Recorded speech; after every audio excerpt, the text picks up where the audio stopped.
Madhara inayompata mtu aliyelala kiroho.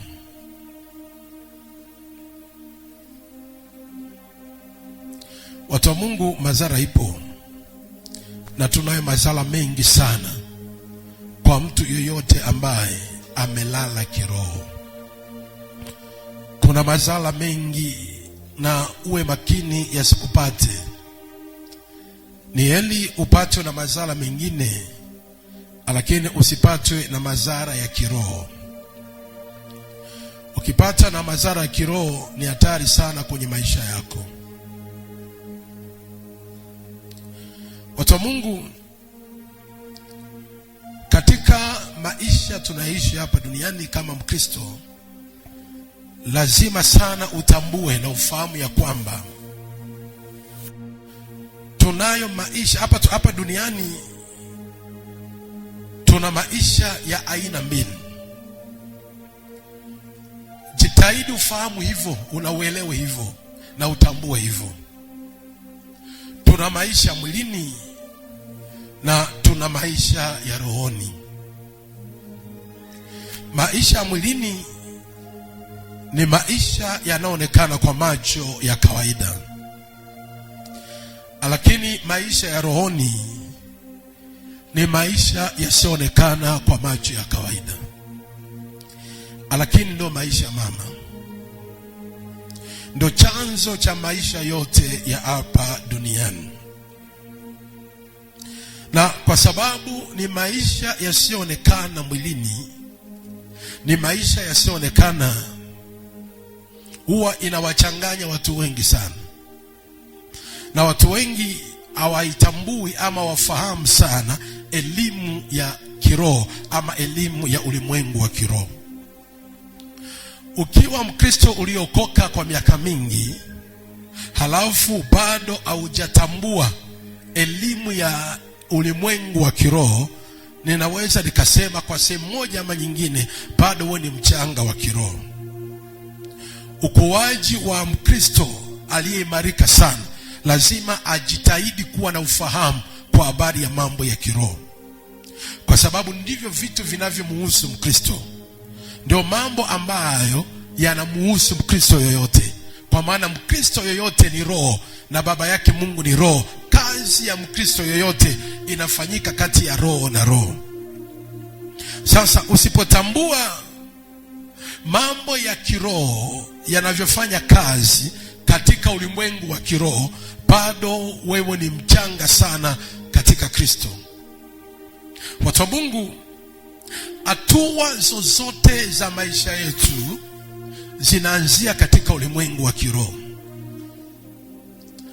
Mabadiliko yoyote ya maisha yetu yanaanzia katika ulimwengu wa kiroho. Kuinuka kwetu kunaanzia katika ulimwengu wa kiroho. Uzima wa maisha yetu unaanzia katika ulimwengu wa kiroho. Unaanzia rohoni. Ushindi wa maisha yetu unaanzia rohoni. Kuanguka kwetu kunaanzia rohoni. Kufanikiwa kwetu kunaanzia rohoni. Chochote ambacho unakiona kinaishi hapa duniani, tambua ya kwamba chanzo chake kimeanzia rohoni, katika ulimwengu wa roho. Maisha yetu hayaanzii nje kuja ndani. Maisha yetu yanaanzia ndani kuja nje. Maisha yoyote ambayo yanaanzia nje na kuja ndani ni maisha ambayo huwa yana hasara kwenye maisha ya mtu. Na ndio maana Biblia inasema hivi, kimwingiacho mtu akimnajisi mtu, lakini kimtokacho mtu ndicho kinachomnajisi mtu.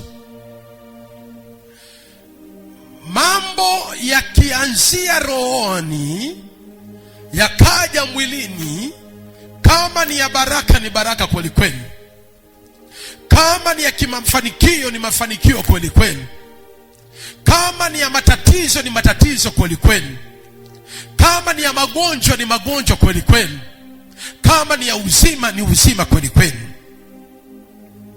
Kwa hiyo tunapoanza kutafuta ushindi Tunapoanza kutafuta mabadiliko, hatutafuti katika ulimwengu wa mwili.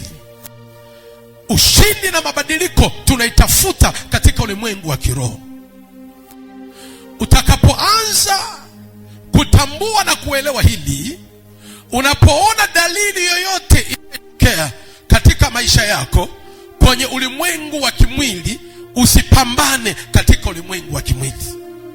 Elewa, kila dalili na matukio inayotokea kwenye maisha ya mwanadamu katika ulimwengu wa mwili, elewa kwamba chanzo chake kimeanza katika rohoni, kwenye ulimwengu wa kiroho. Sasa sisi watu wa rohoni tunayetambua ufahamu wa kiroho, tunapoona matukio ya aina fulani atuongei mwilini. Na ndio maana kuna wakati ninaweza nikanyamaza kimya, nisiongee chochote, hata kama kunaongelewa nini kwa ajili ya kanisa, ama kwa ajili ya kwangu, ama kwa ajili ya mtu yoyote. I'll never talk anything because I know about spiritual things. Najua kwa habari ya mambo ya kiroho. Naweza nikanyamaza kimya, lakini rohoni siwezi kunyamaza kimya. Naweza niongee, lakini katika ulimwengu wa roho siwezi kukaa kimya, naongea sana. Ukianza kutambua ufahamu huu na elimu hii, hautakuwa mtu wa kawaida, hautakuwa mwepesi, hautakuwa mtu mwepesi. Naongea tena, hautakuwa mwepesi. Chochote kinachokuwa kinakuja mbele yako utakishinda. Lolote ambalo linabadilisha hatua za maisha yako zishinda, ukitambua elimu hii ambayo nataka nikufundishe leo. Sema amen. Na ukinisikiliza kwa makini leo, hakika na kuhakikishia kuna neema ambayo Mungu ataifanya juu ya maisha yako. Sasa ukiona unapitia changamoto zozote zile, alafu zimechukua muda mrefu bila kuisha, usianze kupambana kimwili. Tafuta chanzo ni nini. Ukiona unapitia madeni kwa muda mrefu bila kutoka kwenye yale madeni, usianze kutafuta suluhisho katika ulimwengu wa kimwili. Tafuta chanzo ni nini.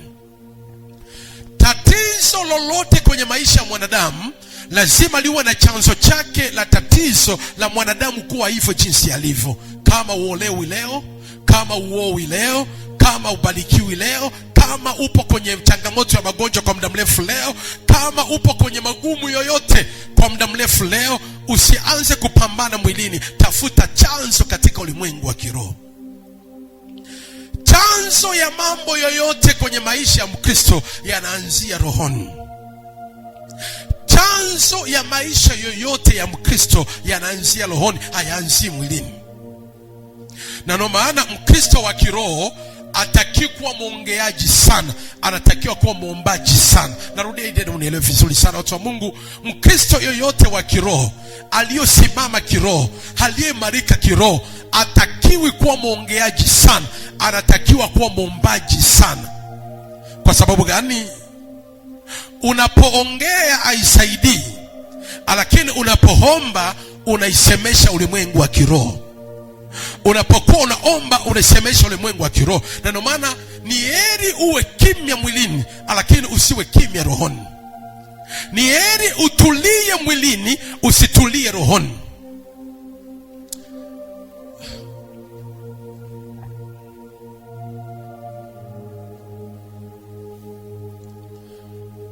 Uwezi ukasolve tatizo ambalo limeanzia kwenye ulimwengu wa roho ukalisevu kupitia ulimwengu wa mwili.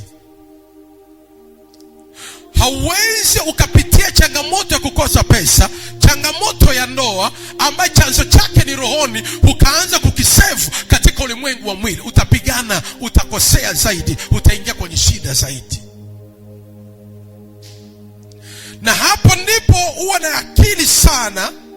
Hapo na kuhakikishia, hapo utaki kupambana kutafuta keki ya upako. Hapo utaki kupambana kutafuta sio mfagio wa upako. Hapo unahitaji urudi kwenye vyanzo vya kilindi vya kiroho ili kutatua tatizo ambalo limeanza kwenye chanzo la kiroho. Usipokuwa na maarifa ya kiroho utatembea sana. Usipokuwa maarifa ya kiroho utahangaika sana, wakati chanzo unaweza kuiondoa mwenyewe ukitambua ufahamu wa ulimwengu wa kiroho kama Mkristo wa kiroho.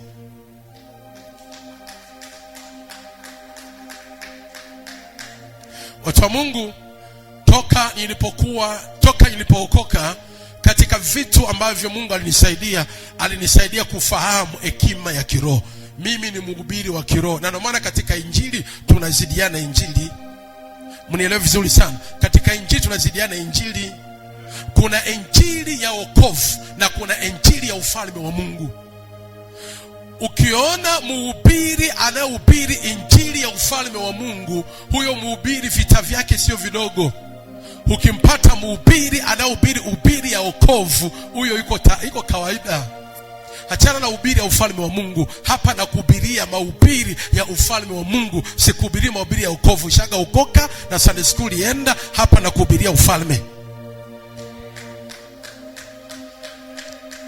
Sasa nikianza kuhubiri ufalme, hakikisha uwe rohoni. Ninatambua siri za kiroho, ninajua mahubiri ya kiroho. Unahitaji sana watu kuwa rohoni, maana bila hivyo utanielewa.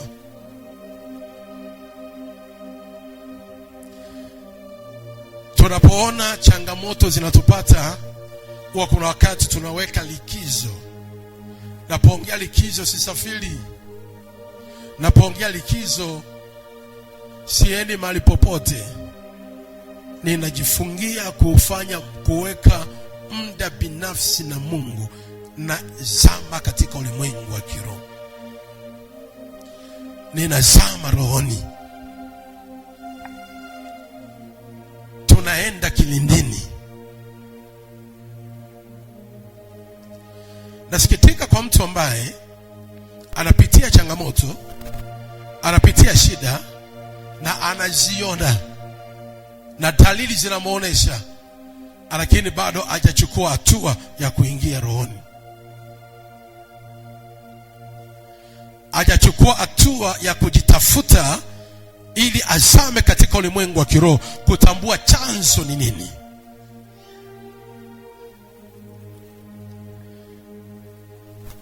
Na ndio maana Ukristo umekuwa wa kawaida. Ukristo hauna nguvu tena, kwa sababu Wakristo tunaanza kutafuta kawaida. Leo kuna hili umeshakimbia, kuna hilo umekimbia, unashindwa kutulia ili nguvu ya ndani ya kiroho iweze kuinuka na kubadilisha vitu ambavyo vinakutesa kwa muda mrefu. Watu wa Mungu, ukikaa vizuri na Mungu, ukawa mwaminifu na Mungu, katika ulimwengu wa mwilini utaonekana wewe ni mwaminifu na utasifiwa ni mwaminifu. Lakini katika ulimwengu wa kiroho kuna mjadala mzito sana kati yako wewe na shetani pamoja na Mungu. Kwa nini unasimama imara kiasi hicho?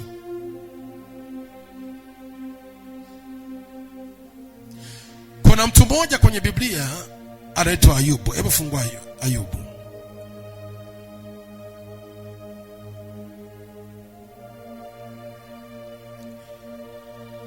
Ayubu ile sura ya kwanza.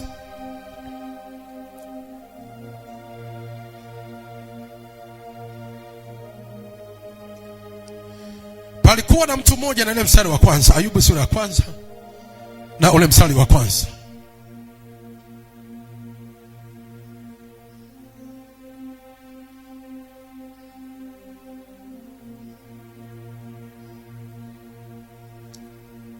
Devil, you have no power, Jesus. Una nguvu, una uwezo kwa mamlaka ya jina la Yesu.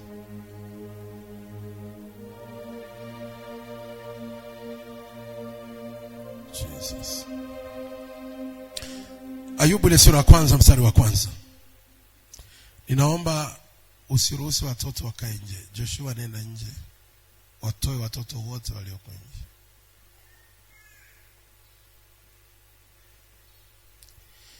Ayubu ile sura ya kwanza na mstari wa kwanza.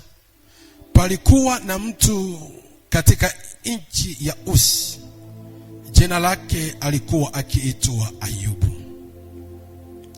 Mtu huyo alikuwa mkamilifu na mwelekevu na mmoja aliyemcha Mungu na kuepukana na uovu.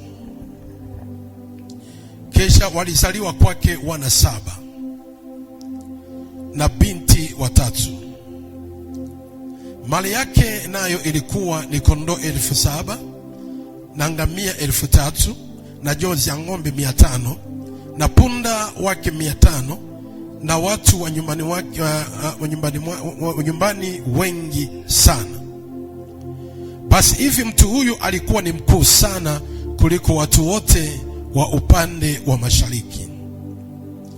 Nao wanawe huenda na kufanya karamu katika nyumba ya kila mmoja wao kwa siku yake, na wakatuma na kuwaita maumbwi yao 3 ili waje kula na kunywa pamoja nao. Basi ilikuwa hapo hizo siku za karamu zao zilipokuwa zimetimia, Ayubu utuma kwao akawatakasa.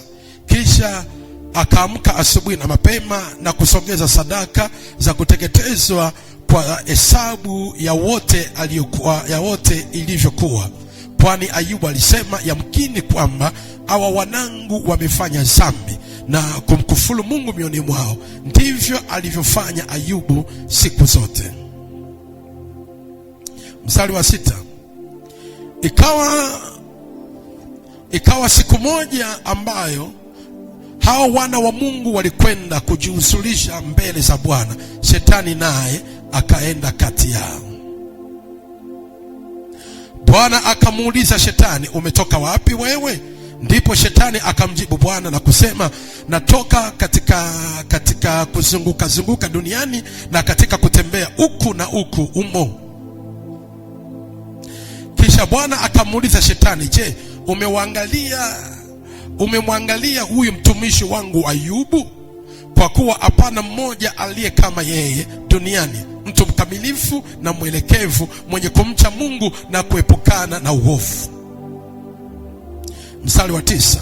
Ndipo Shetani akamjibu Bwana na kusema, je, huyu Ayubu yamcha Bwana bure?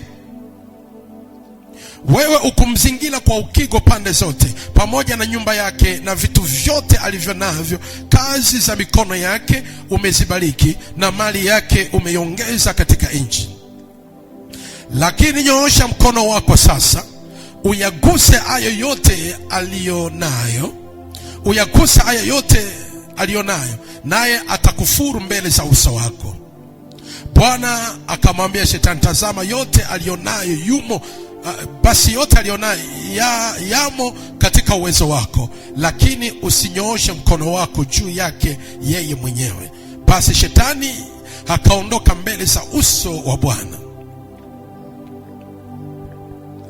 Ilitukia siku moja hao wana na binti zake walipokuwa wakila na kunywa divai katika nyumba ya ndugu yao mkubwa, mjumbe akamfikia Ayubu na kumwambia, hao ng'ombe walikuwa wakilima na punda walikuwa wakikilisha karibu nao.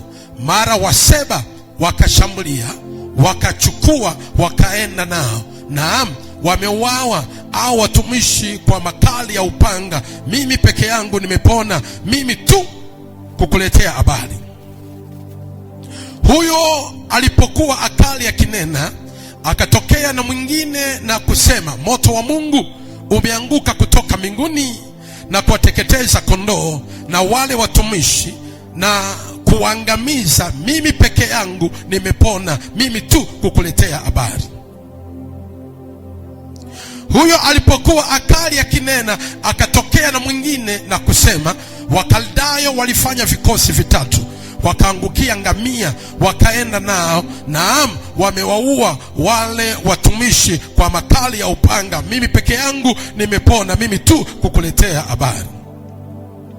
Huyo alipokuwa akali akinena, akatokea na mwingine na akasema, wanao na binti zako walikuwa wakila na kunywa divai katika nyumba ya ndugu yao mkubwa. Mara tazama, upepo wenye nguvu kutoka upande wa jangwani, ukaipiga hiyo nyumba pembe zake 4, nayo ikawaangukia au vijana, nao wamekufa, na mimi peke yangu nimepona, mimi tu kukuletea habari. Hapo Ayubu akainuka, akararua joo lake, kisha akanyoa kichwa chake na kuanguka chini na kusujudia. Akasema, mimi nilitoka tumboni mwa mama yangu nili uchi, nami nitarudi tena uko uchi vile vile.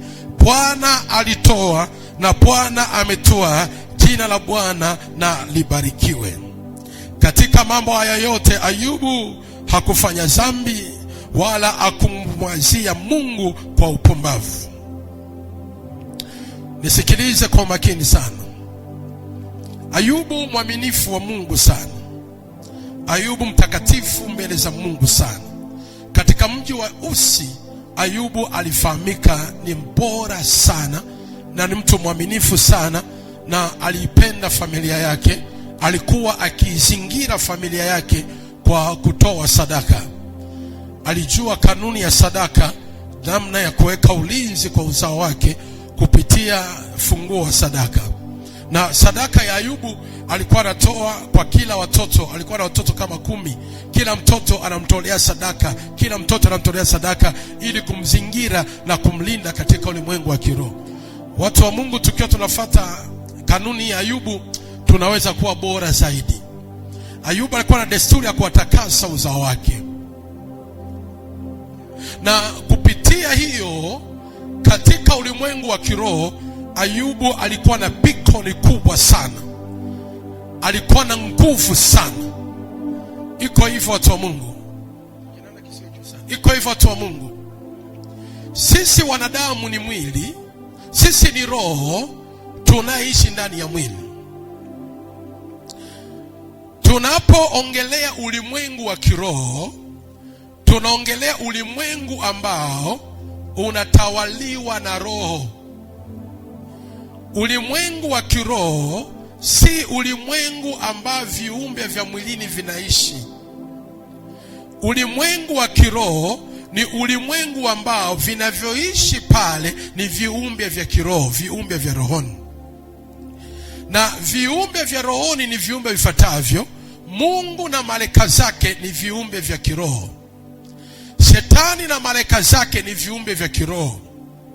Ina maana ulimwengu wa kiroho ni ulimwengu ambao unagawanyika katika vipande vikuu viwili.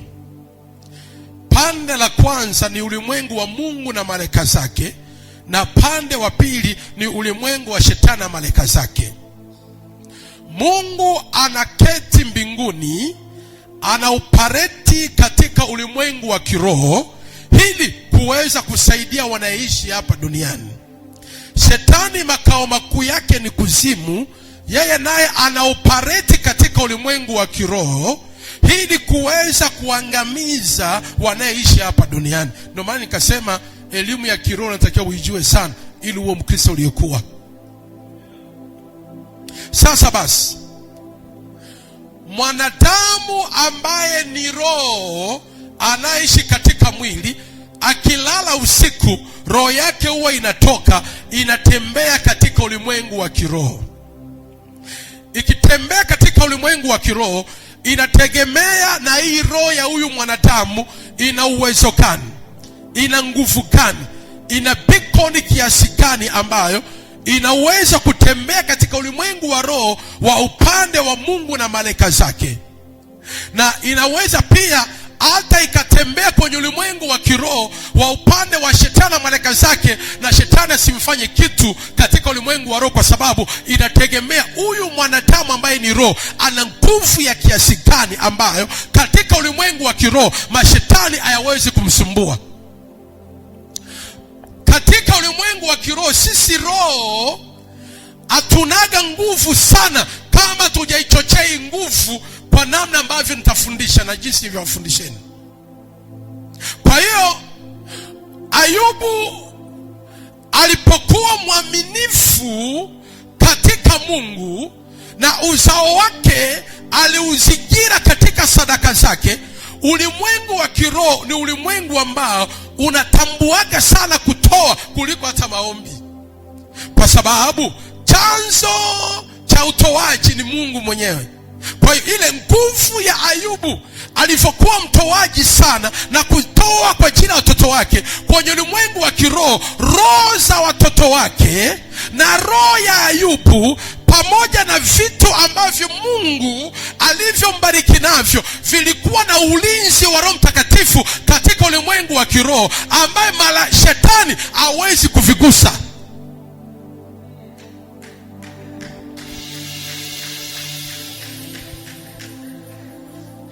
Ayubu alikuwa na mangamia. Ukisema ngamia katika miaka ya nyuma, ngamia ndio ilikuwa ni vieti. Mtu ambaye anamiliki ngamia ni mtu ambaye ni tajiri mkubwa. Na ndio maana Yesu alipotaka kwenda Yerusalemu alihitaji ngamia, alihitaji punda, ili angalau aende Yerusalemu. Ile ilikuwa ni gari ya kifahari katika kipindi cha nyuma, punda. Sasa Ayubu alikuwa na punda maelfu na maelfu. Ngamia ilikuwa na uwezo wa kubeba mizigo, na ndio ilikuwa heshima katika miaka ya nyuma, mtu anayemiliki ngamia. Ayubu alikuwa nazo maelfu na maelfu. Ina maana kwa upande wa utajiri, Ayubu alikuwa ni tajiri sana mno, na shetani hakuwa na nguvu, hakuwa na uwezo wa kugusa mali ya Ayubu. Kwa ajili gani? Alikuwa na uwezo wa kujua namna ya kuikoka ulimwengu wa kiroho. Alikuwa mwaminifu, alikuwa mtakatifu, alikuwa mwombaji, alikuwa mtoaji wa sadaka na kulinda watoto wake kupitia utoaji wa sadaka. Inamaanisha hivi, kwenye ulimwengu wa kiroho, watoto wa Ayubu wanaonekana wakifunikwa na wigu la moto, wanafunikwa na nguzo ya moto. Malaika wanawatawala kwa ulimwengu wa kiroho kama moto. Shetani alikuwa na nguvu ya kusogea. Hata mali ya Ayubu, shetani alikuwa na nguvu ya kusogea. Ulimwengu wa kiroho ulimfanya shetani asiwe na uwezo wa kugusa mali ya Ayubu. Kwa sababu gani? Hapa katika ulimwengu wa kimwili, Ayubu alikuwa akitunza mali zake kupitia sadaka, uaminifu, utakaso na vitu vingi sana. Siku moja Biblia imeandikwa, wana wa Ayubu, wana wa Mungu wakajihuzurisha, wakauzulia katika uwepo huo. Kumbe shetani haogopi uwepo. Shetani haogopi uwepo. Shetani anaogopa mtoaji.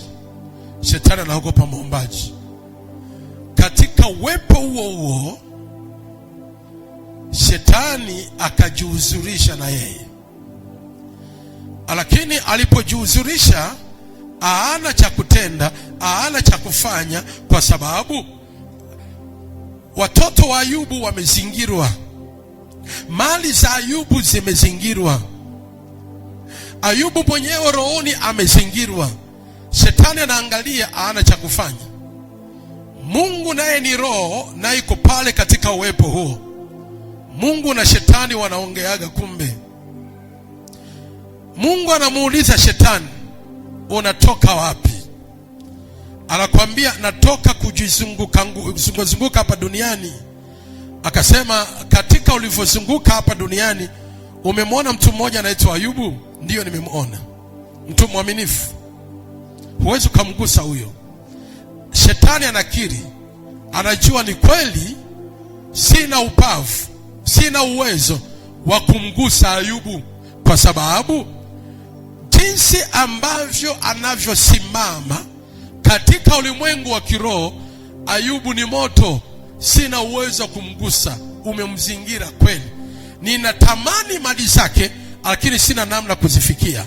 Natamani alivyo na afya, lakini sina uwezo wa kufikia afya yake. Natamani ndoa yake jinsi ilivyo, sina uwezo wa kuiendea ndoa yake, kwa maana imezingirwa na moto wa Roho Mtakatifu. Mungu akasema, shetani akaendelea na mada, akasema, lakini huyo Ayubu kuwa hivyo jinsi alivyo ni kwa sababu tu ana mali, ni kwa sababu tu umembariki.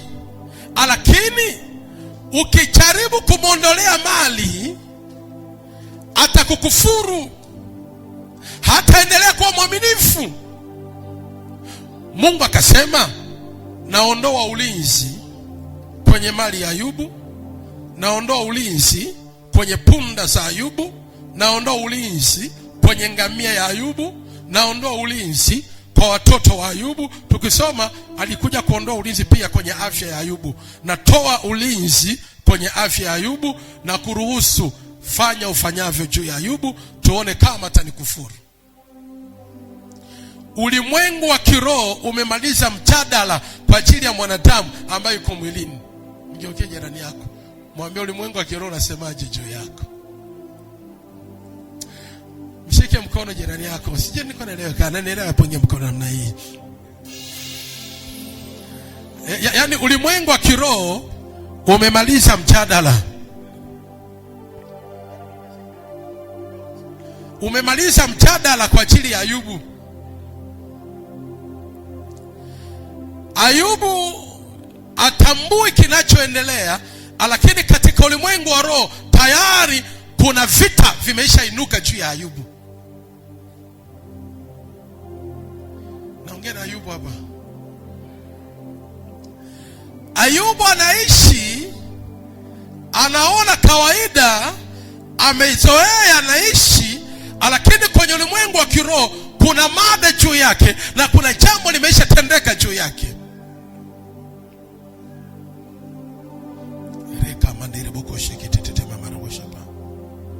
Ayubu ghafla shetani amepata nguvu, amepata uwezo.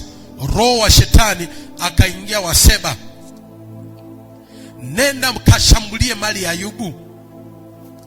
Kumbe kuna mashambulizi mengine ni ya kiroho. Kuna mashambulizi mengine unashambuliwa, mtu anashambuliwa, anapigwa mpaka anakufa, wanajiuliza tu ameonewa. Kumbe ni ulimwengu wa kiroho. Ziko roho ambazo tayari kwa zimeshatumwa. Huyo mtu tayari ulimwengu wa roho umesha saini, atashambuliwa na atapigwa na atauliwa. Wewe unajua tu ni kawaida imetokea. Kumbe ulimwengu wa roho unavamiwa kulingana chanzo cha kiroho.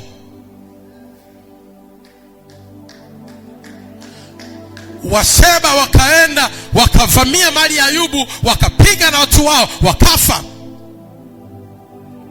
Ayubu analetewa taarifa, anashtuka, lakini aelewi kwamba chanzo hii ni kina cha kiroho. Hii ni mambo ya kiroho. Ayubu anashangaa, kwa nini yanipate ghafla? Kwa nini hii?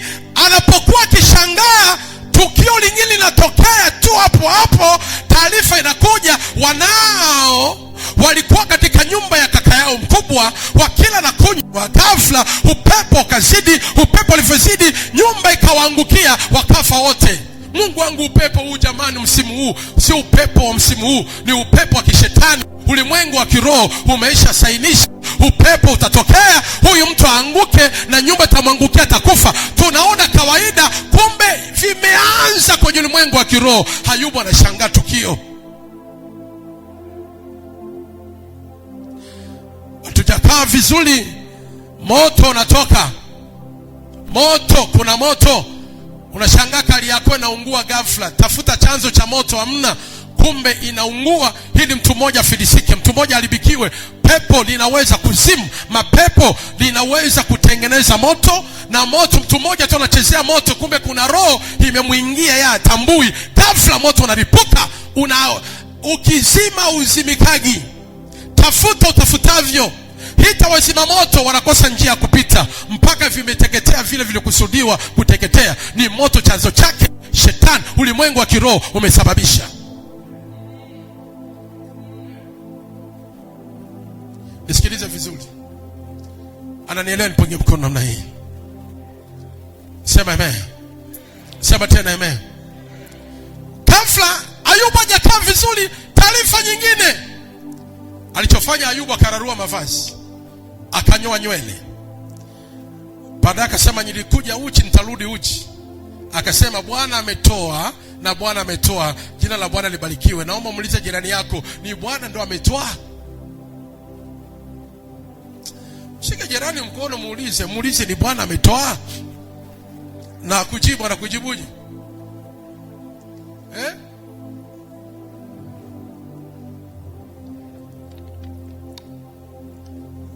eti babangu ni Bwana ametoa. Ushaga ruhusu mangapi ukasema acha tu itokee, ni Mungu amependa, ni mapenzi ya Mungu? Mangapi ushaga ongea hivyo? Ayubu angelikuwa na ufahamu wa kiroho, angebadilika akasema hapana, haiwezekani. Matukio mawili kwa mfululizo, hapana. Ayubu angeingia rohoni, angeisiwia hii. Lakini kwa sababu upeo wa kiroho kwa nao, akaruhusu. Bwana ametoa, Bwana ametoa, Bwana ametoa. Jina la Bwana libarikiwe. Kumbe kuna vitu vingi ambavyo tunaruhusu Bwana ametoa, ametoa. Kumbe sio Bwana ametoa, ametoa. Kumbe kuna shetani amechukua. Sisi tunaona kawaida kwa sababu elimu ya kiroho tujaijua. Kuna mambo mengi yanatupata hapa katika ulimwengu wa kimwili, tunaona kawaida. Kumbe ni Bwana ametoa. Ndio maana mtu yote wa kiroho, unapoona vitu haviendi vizuri kwa muda mrefu, hautakiwi kusema ni hali ya hewa. Hebu mgeukie mwenzio mwambie acha lugha ya hali ya hewa.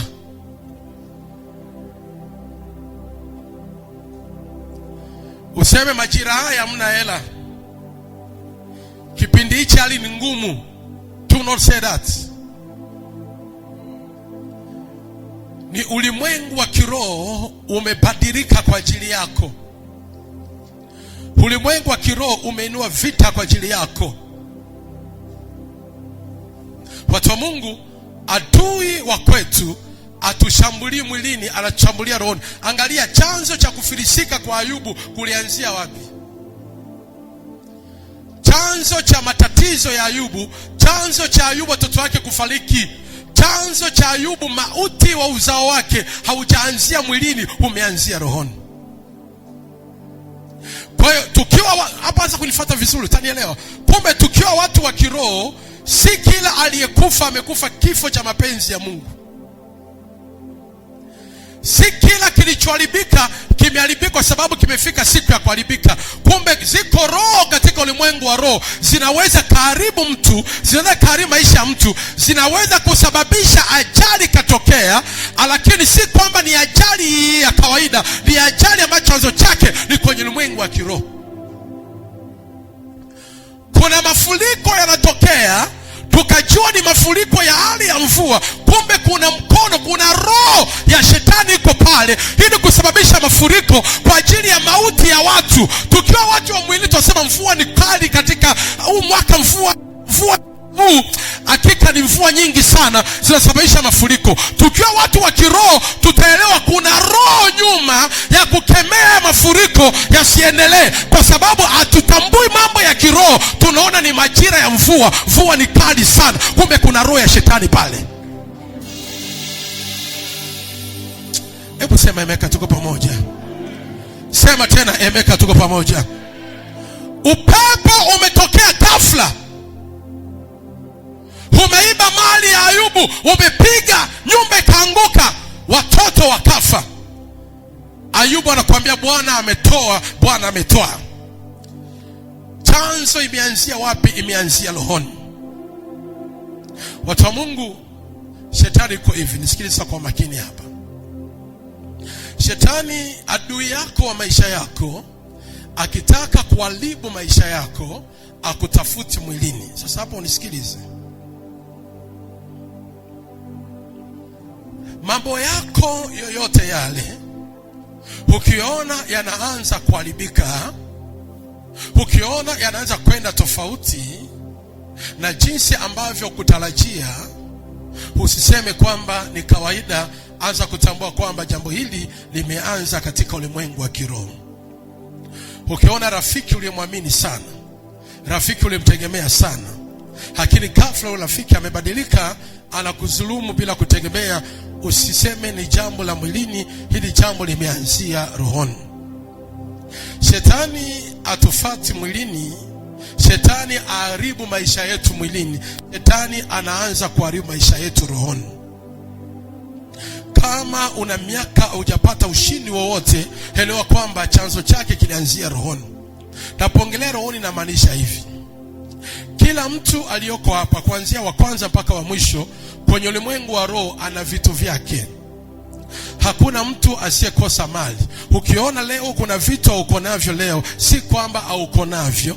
Vipo katika ulimwengu wa kiroho, lakini vina interruption nyingi sana katika ulimwengu wa kiroho. Unahitaji wewe usimame kwa ajili ya kuvisababisha vitokee. Nisikilize vizuri. Shetani anachokifanya ni hivi.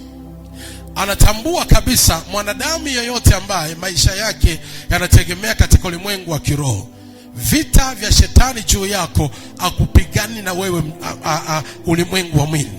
Nikiongelea ulimwengu wa mwili sana sana, mchana huu ni kama ulimwengu wa mwili, lakini usiku ni majira 80% ya ulimwengu wa kiroho kufanya kazi. Narudia haya, usiku ni majira ya viumbe vya kiroho vifanye kazi kwa 100% kwa ajili ya maisha ya mtu. Adui yako atakuoche out mchana, unafanya nini, unapata nini, umebeba nini, una vitu vya aina gani, wewe ukoje, una nini. Ikifika usiku ndipo anakuja sasa kuikushambulia katika ulimwengu wa kiroho. Adui akufuatia mwilini, utaendesha vieti mwilini na anakuona sogea hapa, sogea hapa. Utaendesha vieti mwilini na adui anakuona una vieti mwilini. Hata kuja kupasua vioo vya vieti, hata kuja kupasua matairi ya vieti, lakini moyoni mwake anaumia juu ya kuendesha vieti. Moyoni mwake anaumia kwa ajili ya kuwa na Kuruga, kuwa na Prado, anaumia ile Alphard ulionayo. Lakini hata kuja kukunyang'anya, atachofanya atakushambulia rohoni, kwa sababu uliyevimiliki hapa ni uwezo wa roho yako ndio umefanya kumiliki vitu. Anakusubiria majira ya usiku utakapolala aje aishambulie roho yako, ili matatizo yaanze kukupata, ambaye yatakupelekea mpaka uuze hii vieti ambayo ulionayo. Yatakufanya mpaka hii vieti unaipeleka hata kwa waganga, unaipeleka hata kwenye hao wanaeneni pesa, hawa wanatoa hela mkopo, uipeleke na usiweze kuikomboa na ikafia huko. Wao kaona ni kawaida, kumbe vita vilianzia rohoni. Usiku ndo usiku ambao kila kiumbe cha kiroho kinafanya kazi ya kumshambulia mtu. Uonevu wa maisha ya mtu yoyote hauanzi mwilini, uonevu unaanzia rohoni. Ukiona mtu anakuonea leo, alikutawala katika ulimwengu wa roho majira ya usiku ambao haujui, leo hii anakuonea kweli na uwezi, kwa sababu wewe unaishi mwilini hapa katika mchana huu, lakini yeye uwezo wake na vita vyake anavifanya usiku juu ya maisha yako.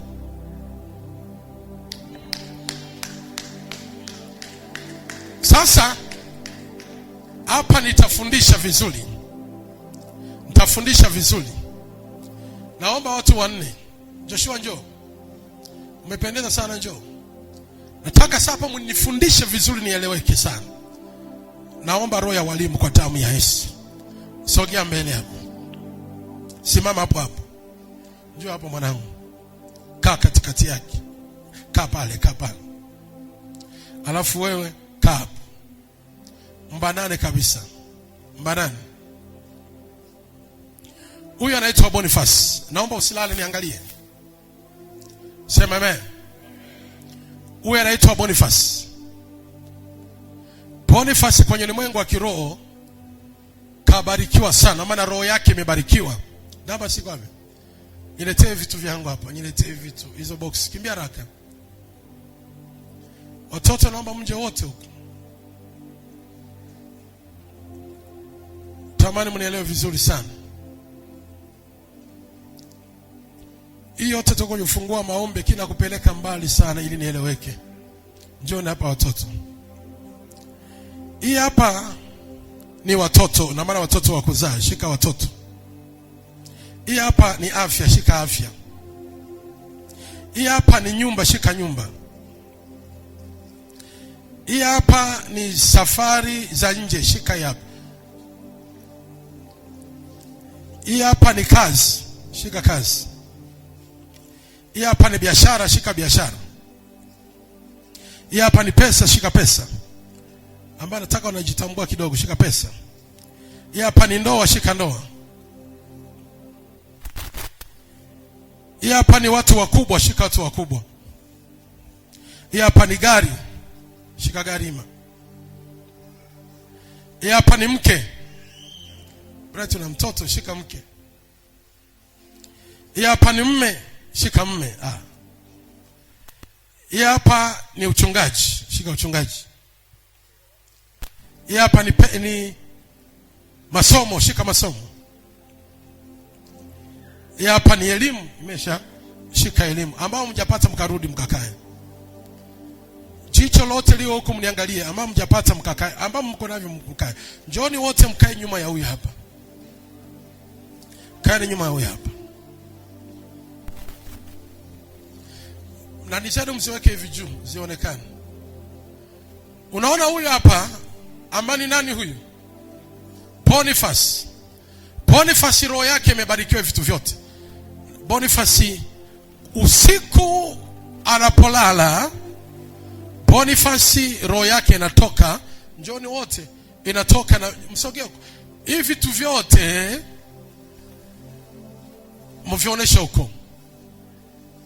Kwenye ulimwengu wa mwili havionekani. Mchana havionekani. Viko rohoni havionekani. Akilala usiku, si ni mwili umelala? Roho inatoka, utajiri wake, unaona utajiri wake. Huyu ana magari, gari kwa hapa mwenye gari, mbona mnasema Mungu wangu? Huyu ana pesa, we gari, unaona? Ana gari, shika gari. Huyu amebarikiwa sana kwenye ulimwengu wa roho, ana magari sana. Ana utajiri, huyu ni tajiri. Lakini mwilini nikimwangalia naanza nikamdharau, nikamwona kawaida. Lakini rohoni amesheheni utajiri mwingi. Yaani ana utajiri mwingi rohoni, lakini akiicha mwilini haonekani. Ila akienda rohoni, viumbe vya rohoni vinamuona. Lameki njoo.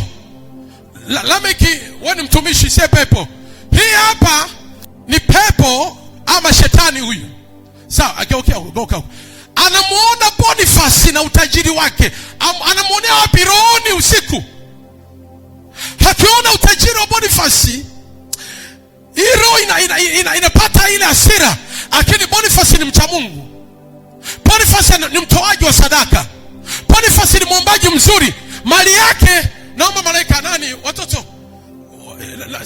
Tumeshia watoto hapa watu. Eliudi njoo. Eliudi kwa wapi? Mnakaje nyuma viongozi? Eliudi, Renatus, John wa Baraka. Nataka nifiche vitu nieleweke. Sema amen. Nataka nieleweke. Upo hapa binti yangu. Huyu ni malaika. Malaika anafanya vituo. Yuko kituo kwenye mali ya Boniface. Hapa kwa sababu malaika iko hapa, moto unawaka hapa. Haleluya. Moto unawaka hapa, pesa, biashara yake, nyumba zake, moto unawaka. Boniface usiku, usiangalie, uniangalie mimi kunjoo kwa rafiki yangu. Wewe angalia usiku, shetani akimulika, angalia kule. Akiangalia anamuona Boniface alivyotajirika, alivyo na mali nyingi sana, lakini hana uwezo wa kwenda kuvichukua kwa sababu kuna mali kanalinda pale.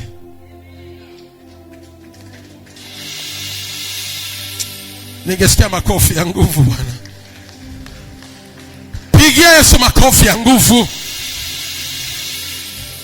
Naomba tufungue Luka kabla tujaendelea. Fungua Luka. Simama hivi, tufungua Luka. Simama hivi, fungua Luka. Tufungue Luka. Fungua Luka ile sura ya 12. Luka ile sura ya 12. Luka ile sura ya 12. Luka ile sura ya 12 na ule mstari wa 10 na tuanzie mstari wa 16.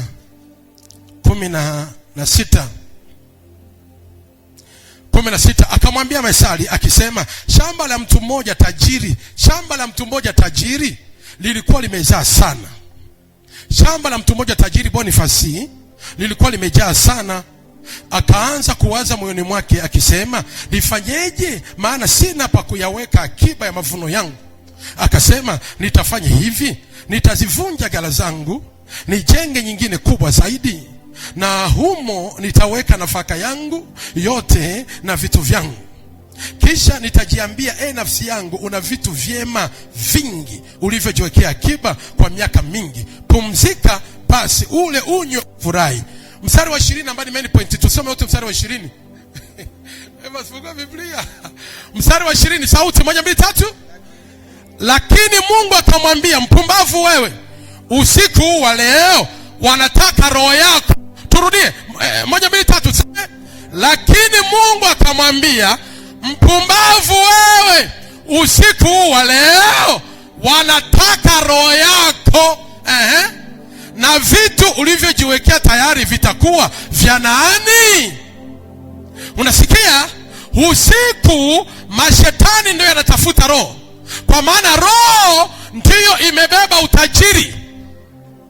Huyu jamaa ameona kila kitu kimekaa vizuri, anashangilia. Kanisani haendi tena, kutoa sadaka hatoi, zaka hajatoa, shukrani hajatoa, kwenda kuomba amna. Anasema niende kanisani kufanya nini sasa? Nimekuwa tajiri, mali imefanikiwa, kila kitu kimekaa vizuri. Nafsi yangu, tulia ule unywe. Mungu anamwambia, mjinga huyu, haelewi. Pumbavu huyu. Wanamwambia, wewe, usiku wa leo wanaitaka roho yako. Wanaitaka roho yako. Maana shetani anajua, shangilia mwilini, vaa vizuri mwilini, cheza mwilini, shangilia mwilini, kula mwilini, endesha magari mwilini. Anaja na wewe mwilini, anakusubiria usiku. Roho yako akikamata, amekamata shangwe yako. Amseme mimi amwiti moyo, mnielewi.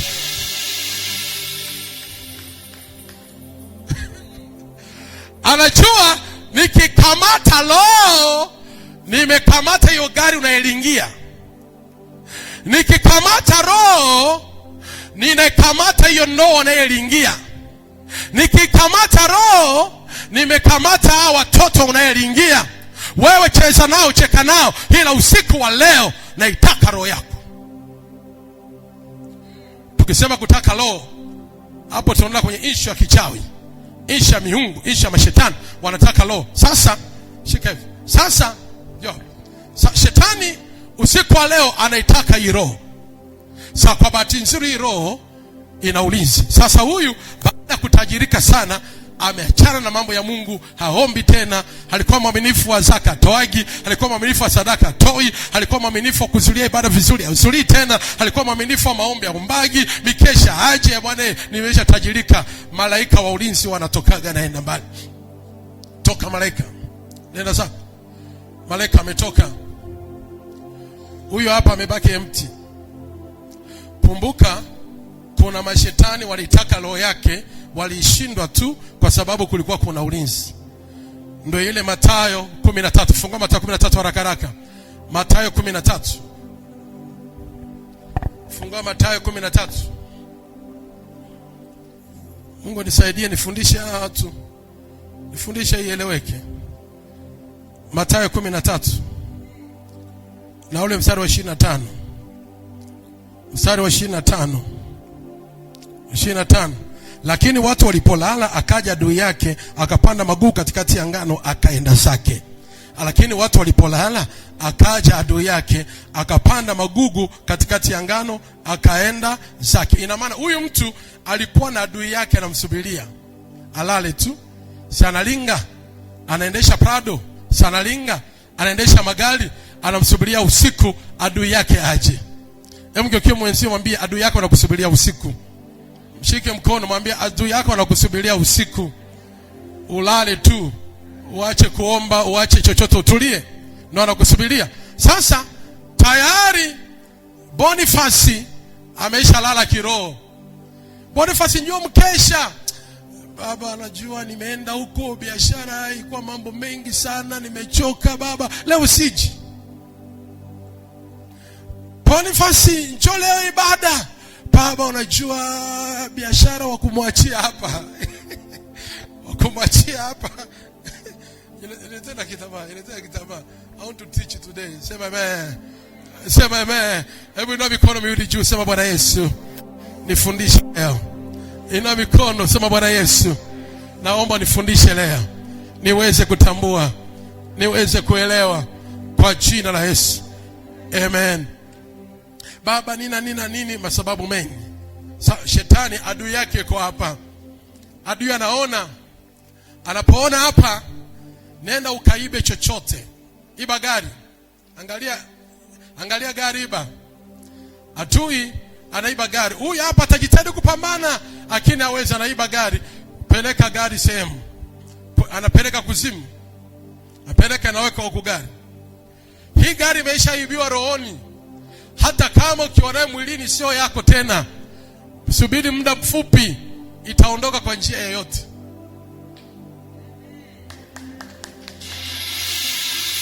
Mtu angepiga makofi kama unanielewa, ungepiga makofi zaidi ya hapo. Weka tu gari imeshafanyaje? Ishachukuliwa. Unaiendesha wewe mwenyewe, una kiu nao tena. Unaendesha utamani tena. Imeshaenda. Subiria tu.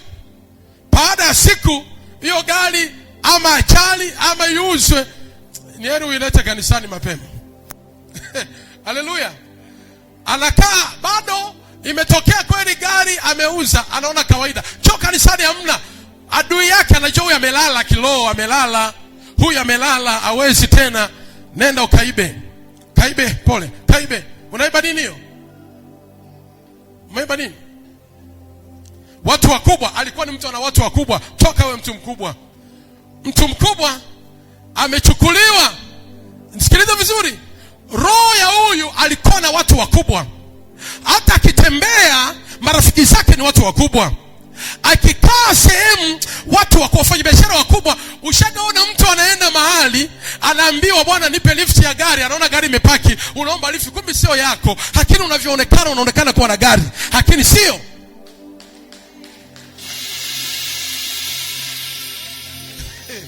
Nani nielewa? Amen. Unaona watu wakubwa wameondoka. Unajiuliza, unashangaa watu wakubwa ametoka moja, unaweza kubaki na watu wa kahawa. Utakaa vijiweni, nakwambia. Biashara ulikuwa nayo kubwa nzuri ya watu wakubwa, connection kubwa, utaanza kuuza dagaa 200, utashangaa utaanza na watu wa kawaida ambao washatoka. Watu wakubwa hawapo kwenye ulimwengu wa kiroho. Anaendelea kuona kawaida, ameshuka. Adiona target, iba nyumba, nenda kaangalia nyumba iba. Papo natumwa, nyumba naibiwa, toka wewe. Nyumba alionayo anagusa kwenda kukopa.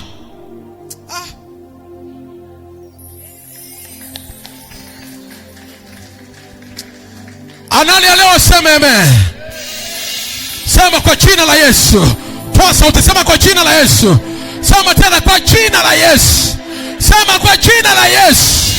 Kila roho inayetumwa usiku wa manane kuiba mali yangu, sema leo naiteketeza hiyo roho. Sema fire mara 3. Mara 1, ya 2, ya 3. Sema kwa sauti wewe. Nyumba imeenda. Boniface ghafla, nyumba aliyekaramikia milioni 50, milioni 60, anaiuza kwa milioni 20. Kuuza imeshatoka rohoni, haipo tena. Ishachukuliwa, imeibiwa. Hawezi kukaa kwenye nyumba tena. Ni heri ile nyumba taiuza, anaenda kukaa kwenye nyumba ya samani ndogo, kwa maana rohoni ishagatoka siku nyingi. Hana tena. Haelewi yupo tu. Chanzo ni rohoni, haelewi yupo tu. Watu wa Mungu, katika maarifa ambayo shetani hataki mtu ajue ni hii. Katika maarifa ambayo shetani anaweka hasira na ni mkorofi juu ya kanisa ambayo inafundisha hivi vitu. Ukifunua siri ya rohoni, malipizi ya adui si kawaida unavyofikiria. Unanipata? Amelegalega ndo amelala kweli, adui yake yupo, kalala, kaibe ndoa, iba ndoa. Angalia ndoa. Ama achana na ndoa, iba mke. Si ni mwanaume, iba mke. Anaiba mke, anabaki na pete ya ndoa, lakini mke hakuagi tena. Mtaachana bila sababu, utaamua tu kuondoka, naenda kutafuta maisha, mshaachana na mke wako tayari. Yaani mnabaki tu ni ndoa, lakini ushaenda mbali, hamnaga mahusiano tena.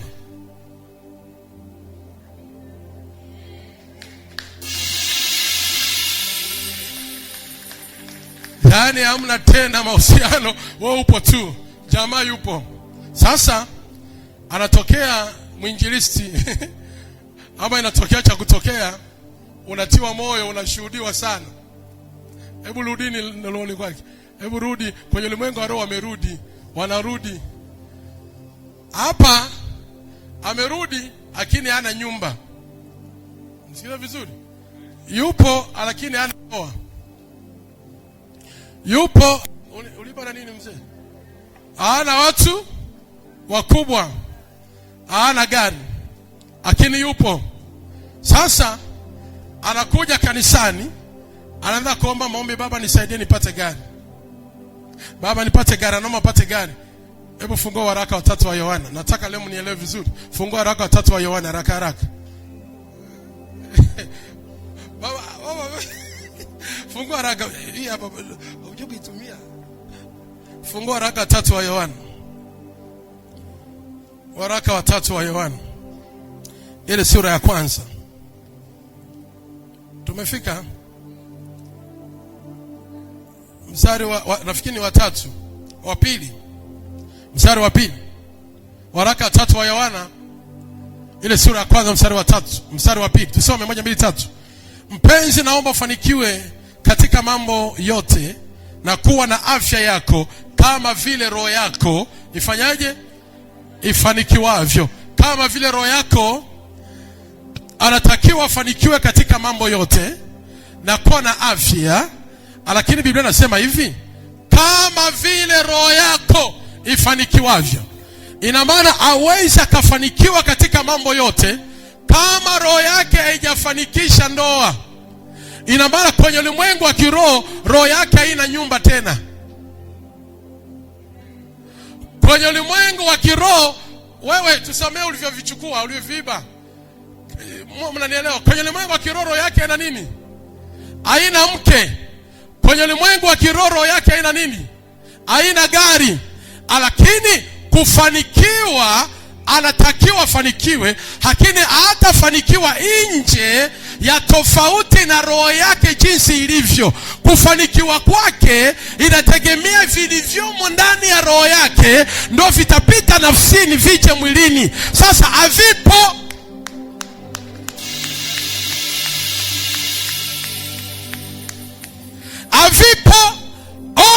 Ombavyo gari haupati gari, kwa sababu katika roho yako hamna gari tena. Ombavyo upate nyumba, haupati nyumba, kwa sababu katika roho yako nyumba imeshafanyaje? Imeshachukuliwa, haimo. Haleluya. Hapa utazunguka uzungukavyo. Utasikia kuna nabii anatoa sijue nini hapo, utaenda. Utasikia hapo unaenda, haana cha kufanya. Kama roho yako haina hivyo vitu, inahitaji maarifa ya kiroho kumsaidia huyo mtu. Makofi yenu yangenibariki. Makofi yenu yanibariki, tuendelee. Yakizidi hapo, neema itatembea kwako kwa jina la Yesu. Mtu mmoja akiongeza, naomba vitu vyake virudi kwa jina la Yesu.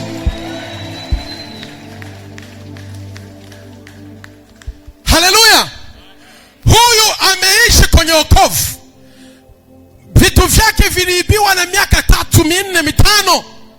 Akija kwenye mchungaji wa kiroho, atamwona aliye na macho ya kiroho. Utabaki kama tu tukikuangalia Samwilini, mbona una nyota ya biashara, una nyota ya pesa, kwa nini ufanikiwi? Havipo, vishadiwa. Maombi gani anatakiwa kuomba huyo mtu? Maombi gani? Hapa ndiko sasa, hapo tunatakiwa turudi rohoni, Hatuna haja kuhangaika tena. Natafuta mkopo wa hela nijenge nyumba, utakaa kwenye mkopo. Natafuta sijue mkopo wa nini, nikaa kwenye nini, utakuganda hapo hapo, maana haviko pale. Na jamani, mfano na biashara iliibiwa. Natafuta mkopo nikuze biashara, biashara iko pale pale, madeni nazidi. Natafuta jamani mkopo nini, unazidi. Unatafuta nini mwilini? Rudi sasa rohoni.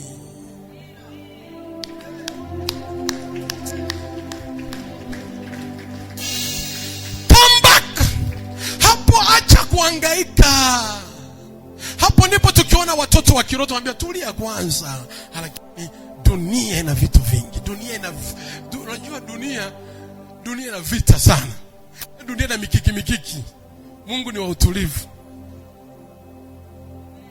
Unamwambia Eliza, tulia kwanza mwanangu. Kwa mimi ninavyokuona, ukweli una nyota ya pesa.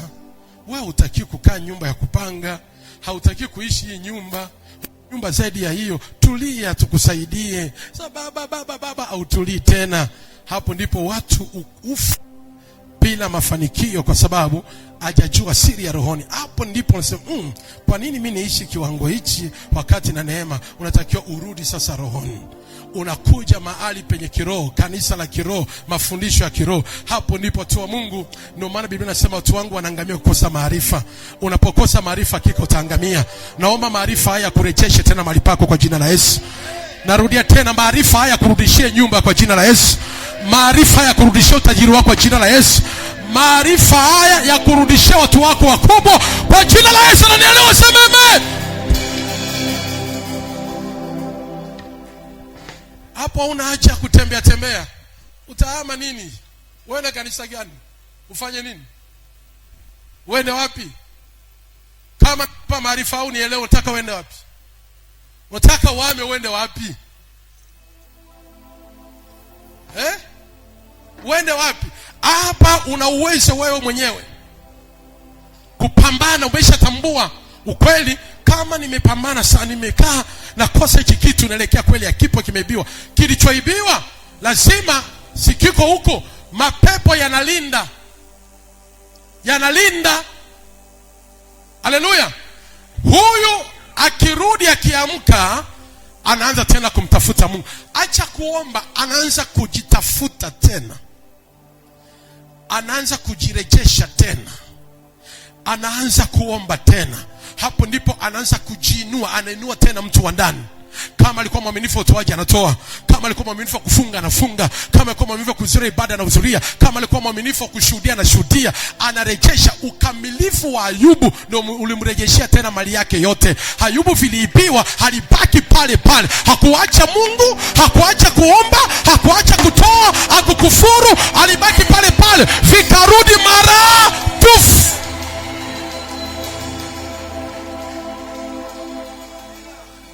Anatakiwa rejea tena. Kumbuka imani yako ya nyuma. Kumbuka ulivyokuwa. Rejea kwa hali yoyote. Hata kama una maumivu, rejea tena. Anza kumtafuta Mungu. Reka pashapa. Huwa na muda wako sasa. Jumanne ni ibada, nitawahi mapema. Unaanza kuomba Mungu. Usimwambie Mungu nipe gari, nipe nyumba. Jitafute tena uinuke. Jitafute tena. Usikie shauku, usikie nguvu tena. Ukisikia nguvu tena ya ndani, malaika wanasogea. Hebu sogea. Malaika wanasogea. Nendeni malaika wote nendeni huko. Wewe kaa pale. Yaani malaika wanasogea wote. Unaisikia nguvu. Ukisikia nguvu, you speak.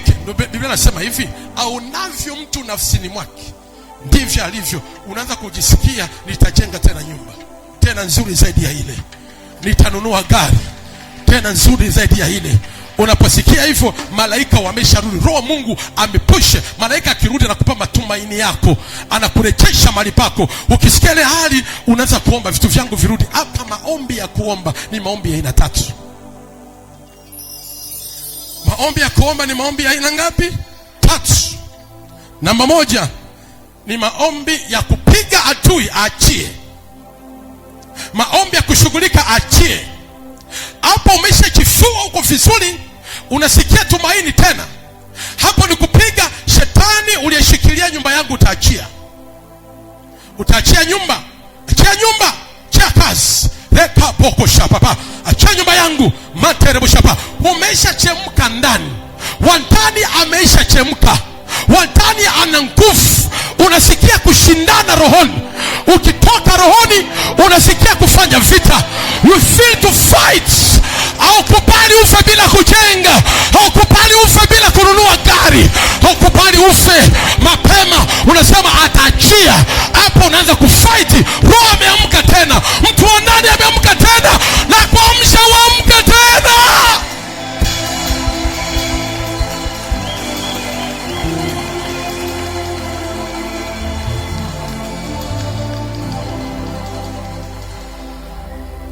Ukianza kuomba achia. Hebu omba tu. Unaomba rekeshete. Anapoomba achia. Ila unapoomba malaika John, katika ulimwengu wa kiroho hizi roho zinakuaga cheche za moto. Hizi roho ni cheche za moto. Kwenye ulimwengu wa kiroho zinapotembea popote mali yangu ilipo na muda tu achie. Zinapotembea huku huyo avishikagi tena. Huyo anaanza kusikia kumewaka huku. Kumewaka huku. Huku kuna waka huku. Haleluya. Kumewaka huku. Achia, kumewaka. Sema kumewaka.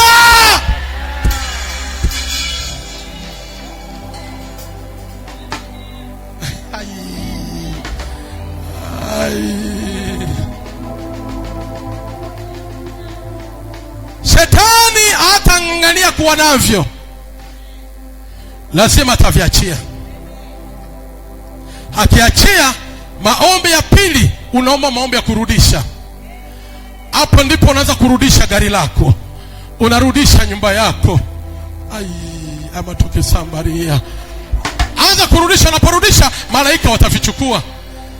Vichukua vyote, anarudisha. Rudisheni, anarudisha. Narudisha kazi, narudisha pesa zangu. Rudisha, peleka, rudisha. Nani anaishangilia Bwana Yesu kwa damu na kondoo? Rudisha nyumba yako. Hapa vinarudi tena. Rudisha vyote. Vyote virudi. Rudisha shetani, rudisha mali yangu. Rudisha.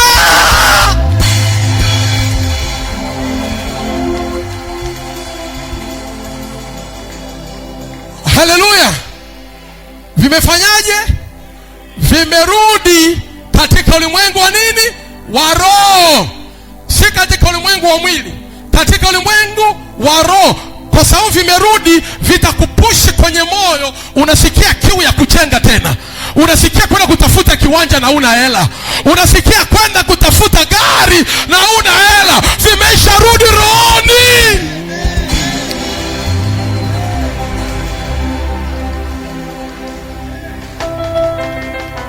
Nani anasema amen hapa?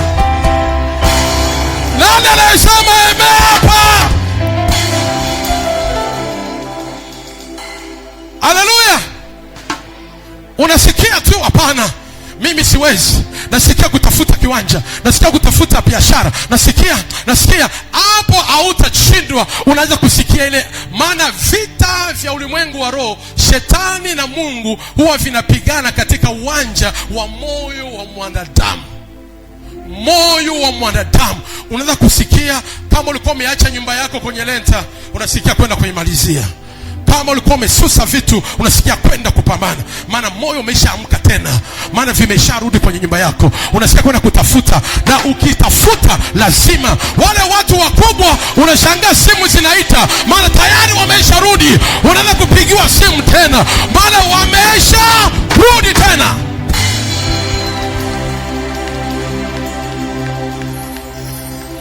Unanielewa Daudi? Simu zilizopotea zinarejea ghafla. Kama ni mke alienda ama kama ni mume alienda miaka 10 iliyopita, unashangaa mume wako anakupigia simu, maana wachai walimuiba ndio akaenda mbali. Ukimrudisha atarejea tena. Sema njoo.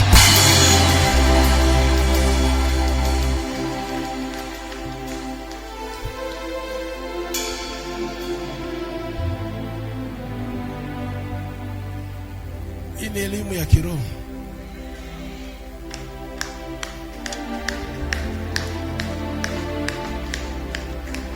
Huyu mtu utajiri wake umerudi tena.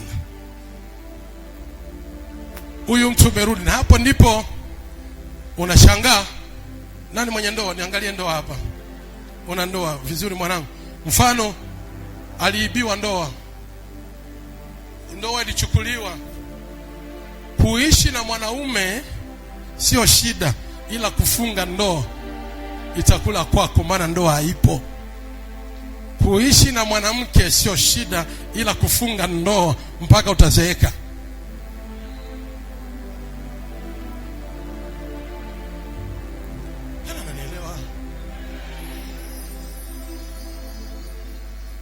Hapa kinachotakika hapa ni kurudisha ndoa, ila funge ndoa.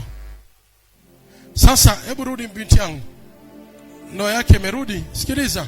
Sasa huyu mtu ikitokea leo, hii elimu naanza kwa vitu. Nitakuja sasa kwa jinsi roho inavyoweza kufungwa, roho inaweza kutekwa na ikaibiwa, mtu akawekewa roho nyingine. Unashangaa ni mwanaume kena na roho ya kike, vitu vyake anavyoishi kama mwanamke wakati ni mwanaume.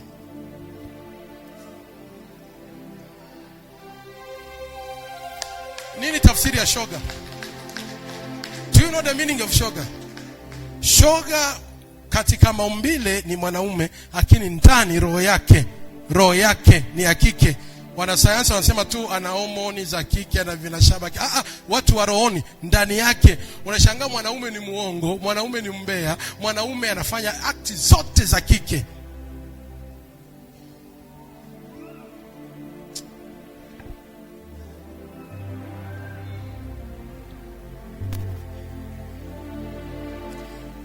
Kwenye semina hii ndio tutaendelea huko.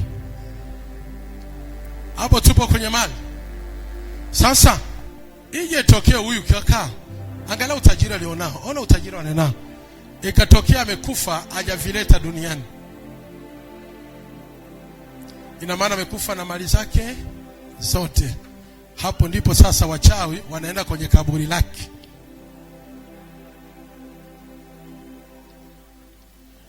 Wanaenda kwenye kaburi lake kutumia mali zake alizobarikiwaga na Mungu, lakini kwa uzembe wake hakuvileta duniani. Wanaenda kuvifanya wavipokee, wao wavitumie.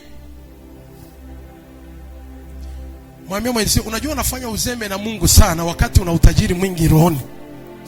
Mshike mkono mtu. Unajua sieleweki hapa. Yaani unajua unafanya uzembe sana. Yaani una vitu wewe unafanya uzembe sana wewe. Unajua kuna namna unafanya uzembe. Daudi, kumbuka kipindi cha nyuma, miaka yako ya nyuma, ulikuwa na uwezo, ulikuwa na pesa, lakini mambo ya unaona uko busy sana na dunia, unajisahau kwamba wamekublock rohoni. Unajua wakati mimi nilipojitambuaga ni mtumishi, nikasema hivi, utajiri wote na mafanikio yote ambayo Mungu alinipaga itapitia ndani ya utumishi, siwezi kuwa mzembe tena. Ukijichua wewe ni mfanya biashara, kupitia hapo naweza. Angalia huyu mtu amekufa na utajiri wote.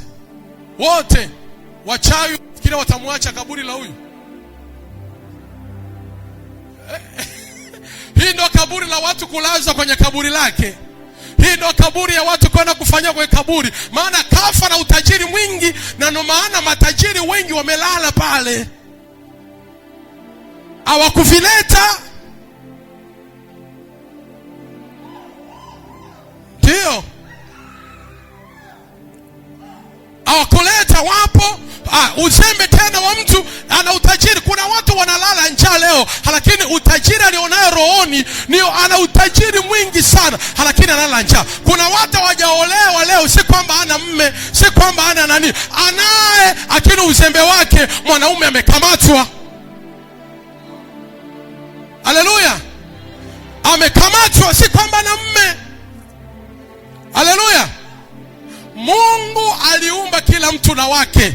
Ijapokuwa watu wanasema ya kwamba wanawake ni wengi kuliko wanaume ni sawa, lakini kwenye kalenda ya Mungu kila mtu ana kwake, kwa sababu kuna ambao wataoa watafisha wanawake, kuna ambao watafanyaje. Kwenye kalenda ya Mungu kila mtu anaye mme wake, kila mmoja naye mke wake, lakini kwa sababu ya kutokumpata leo, ni rohoni hujamtoa haja mwilini. Kuna pepo moja tu linamzuia asitoke. Kuna mchawi mchawi wa ukoo wenu anazuia asitoke. Kuna miungu ya ukoo wenu inazuia usitoke. Kupambana wewe ni mzaifu, vinafia rohoni.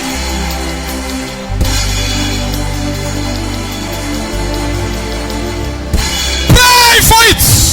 Inua roho yako. Hakuna aliye masikini, hakuna aliye dhaifu, hakuna asiyekosa kitu. Ndio maana Biblia inatuambia hivi, mpenzi ufanikiwe katika mambo yako yote. Maana inaelewa kufanikiwa ni katika mambo yote. Kwenye upande wa afya uwe na afya, upande wa pesa uwe na pesa, upande wa nyumba tunazidiana nyota, akila sema uwe na ya kwako. Sio mpangaji, tunazidiana. Kuna wengine gorofa, wengine nyumba viwili, vitatu, vinne, lakini uwe na nyumba.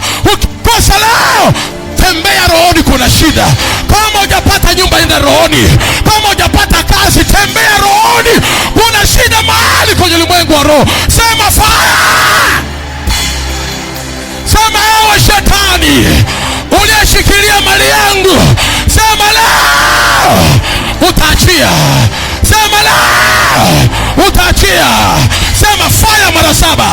Mara 1, ya 2, ya 3, ya 4, ya 5, ya 6, ya 7. Hai, pokorima marabosha papa. Iketetesha papa. Ina materebosha papa. Unashangaa, huyu anasema mimi nimeumbwa kuwa hivi. Kwani kila mmoja aliumbiwa kujenga? Mpangaji atakuwa nani? Unadanganya, unajitanganya. Ni elimu yako wewe ya ufahamu wa kimwili. Mimi mwenye elimu ya kiroho, hauwe si mpangaji. Una nyumba yako. Wewe una nyumba yako. Ingia rohoni, utaelekesha kwa jina la Yesu.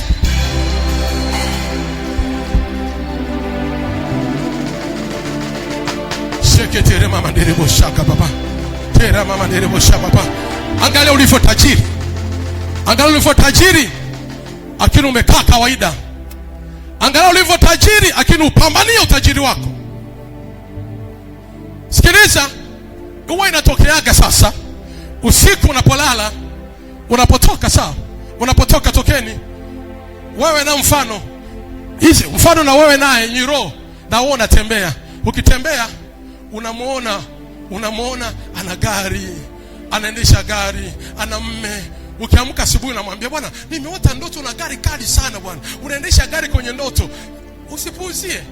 Ni kweli kwenye ulimwengu wa roho na roho zilionana, sikakuona una gari yako ukashangaa, lakini mwilini una gari, unashindwaje kufight?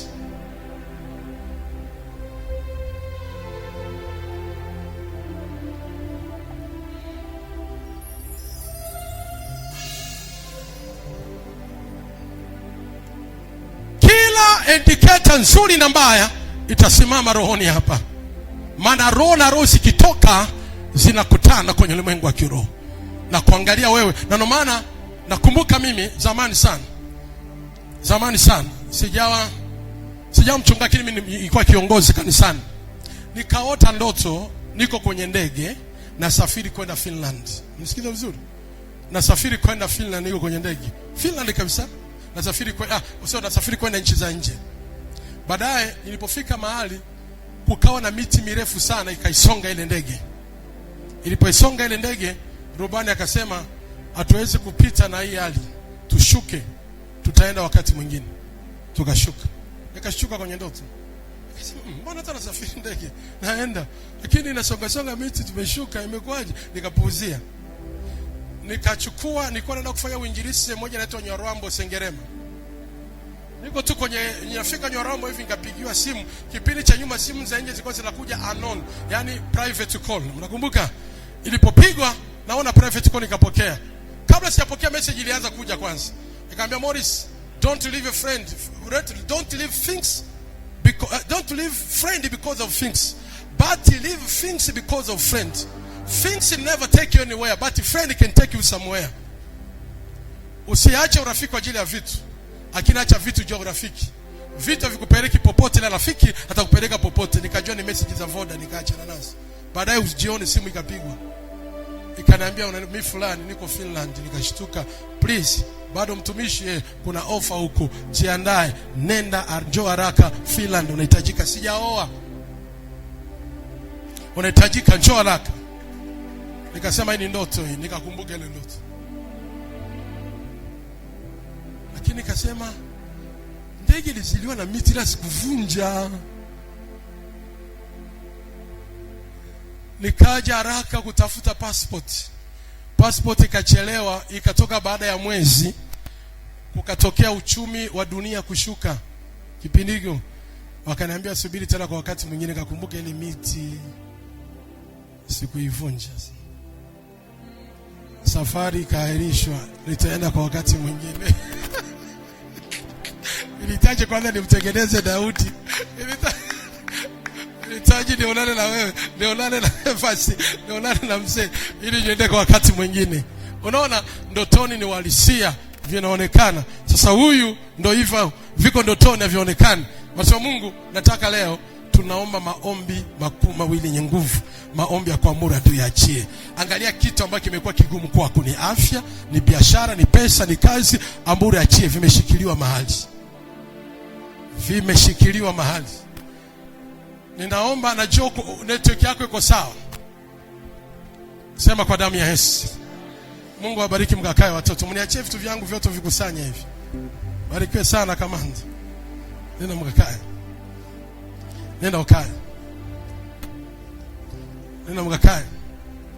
Mungu akubariki, nenda ukae.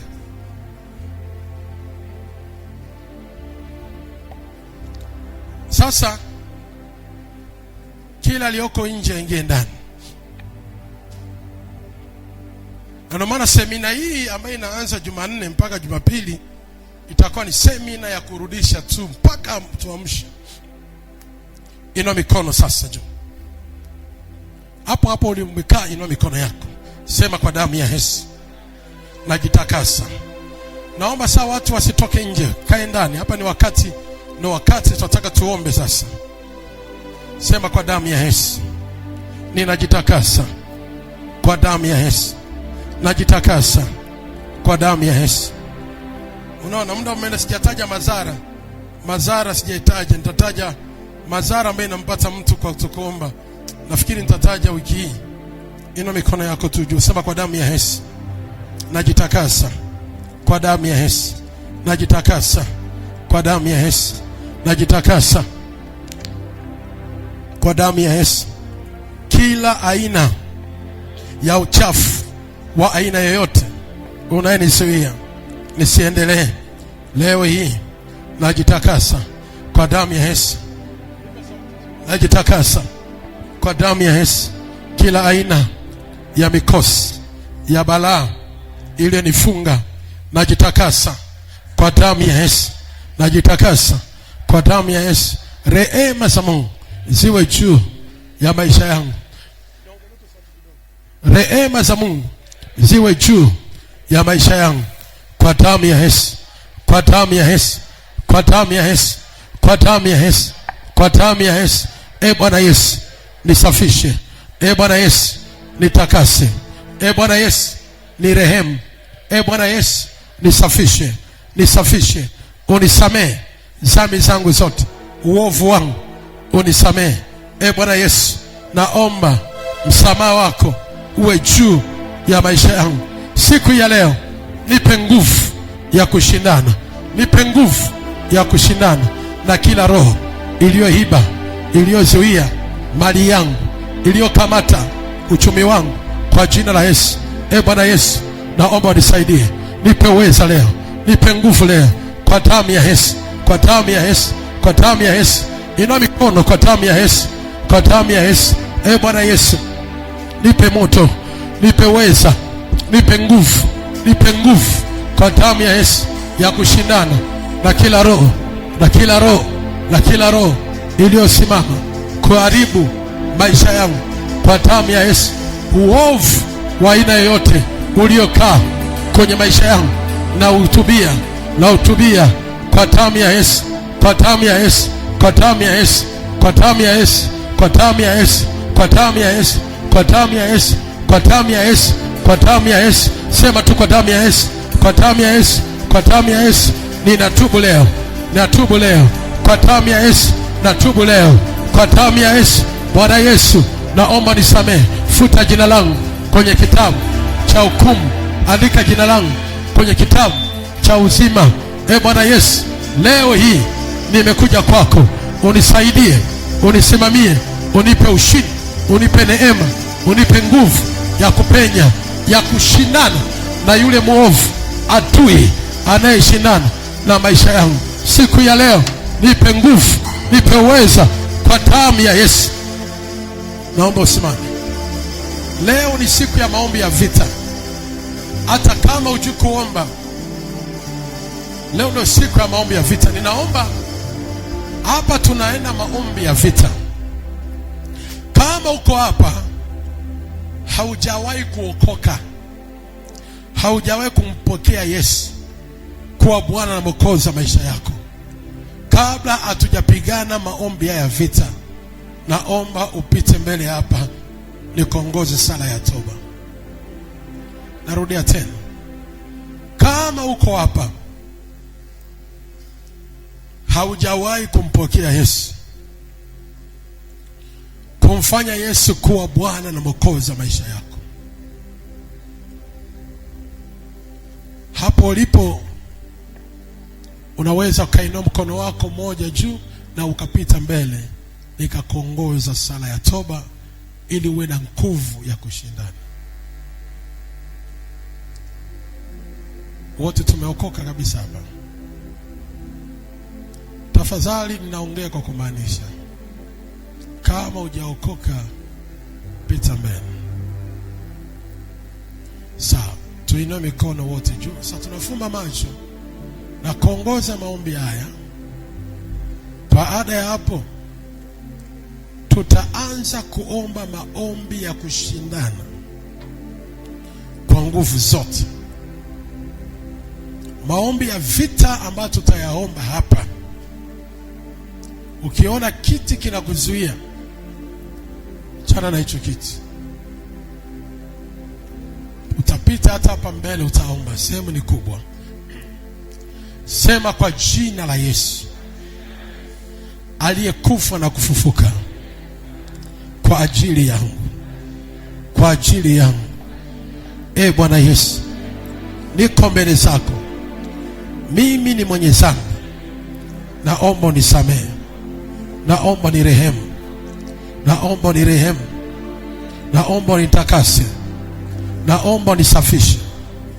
Bwana Yesu, naomba unisamehe. Futa jina langu kwenye kitabu cha hukumu, andika jina langu kwenye kitabu cha uzima. Nimekukimbilia wewe, uwe Bwana na Mwokozi wa maisha yangu, kwa maana imeandikwa, mtu akiwa ndani yako amekuwa kiumbe kipya, ya kale yamekwisha, tazama amekuwa mapya. Na mimi leo hii nimekuwa kiumbe kipya, ya kale yamekwisha, ya kale yamekwisha, nimekuwa mtu mpya kwa jina la Yesu. Bwana Yesu, nipe nguvu ya kushindana, nipe nguvu ya kushindana. Kila roho inayonizuia kwa muda mrefu kushindana na maisha yangu, Bwana Yesu, nipe uweza leo, nipe nguvu leo ya kushindana na hizi roho zinazoshindana na biashara yangu, pesa zangu, kazi yangu, nyumba yangu, familia yangu, kwa jina la Yesu. Bwana Yesu, nipe uweza leo, nipe nguvu leo, kwa jina la Yesu, kwa jina la Yesu, kwa jina la Yesu, kwa jina la Yesu. Bwana Yesu, nipe uweza leo, nipe nguvu leo ya kushindana na wachawi, mapepo walioiba baraka zangu na kuzificha kwenye jumba la kichawi, kwenye jumba la kichawi, kwa jina la Yesu. Sema, nakamata nguvu ya Roho Mtakatifu, ninavaa uweza na mamlaka ya Roho Mtakatifu. Sema tena, navaa uweza na mamlaka ya Roho Mtakatifu kwa jina la Yesu. Enyi mashetani mnayekamata ndoa yangu, enyi mashetani mnayekamata kazi yangu, enyi mashetani mliyezuia biashara, leo ama zangu ama zako. Lazima leo chochote kile mlichokishikilia ambacho kinanihusu mimi, lazima leo mtaachia. Sema mtaachia. Mtaachia popote pale mlipokiweka kwenye nyumba ya kiganga, kwenye jumba la kichawi, iwe makaburini, iwe kuzimu, iwe mahali popote, ila sehemu yoyote, iwe sehemu yoyote. Ewe shetani, ewe adui wa maisha yangu, uliyeiba watu wakubwa, waheshimiwa, umewachukua leo. Acha kuzubaa wewe leo. Sema tena leo. Ninavaa uwezo na mamlaka. Sema moto wa Roho Mtakatifu univae leo. Univae leo. Sema moto. Sauti tena, ongeza sauti mara moja, ya pili tena, ya tatu, ongeza sauti wewe, ya nne, ya tano tena, ongeza sauti, ya tano, ya sita, ya sita, ongeza sauti, ongeza sauti, ya saba. Ina mikono, fumba macho. Nani anayekaa? Utaki kukaa wewe kwenye maombi haya? Simama. Hata kama na mtoto jikaze. Sheketerebo shapa. Hapa ndiko mahali ambapo lazima mwezi wa 4 tunaingia na vya kwetu. Mwezi wa 4 tunaingia na vya kwetu. Terebo kushaka papa. Teketerebo kushaka papa. Mateka papa. Sema ewe shetani, nisikilize leo.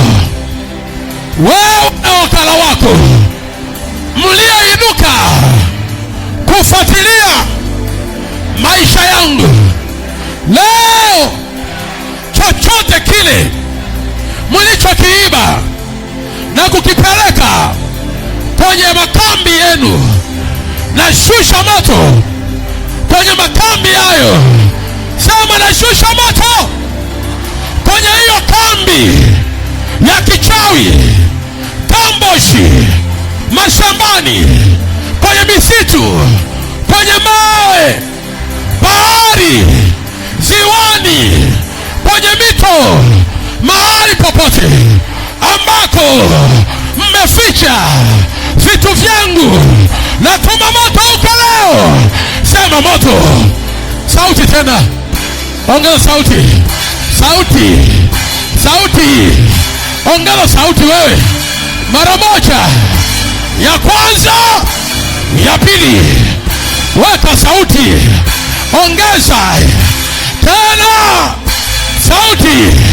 Hey, hey, hey. Sema wewe. Ina mikono juu. Yes. Fumba macho. Naona watu wanachemka hapa. Naona kuchemka. Leo lazima mwezi wa 4. Hii ni Jumapili ya mwisho. Jumapili ya urejesho. Jumapili ya urejesho.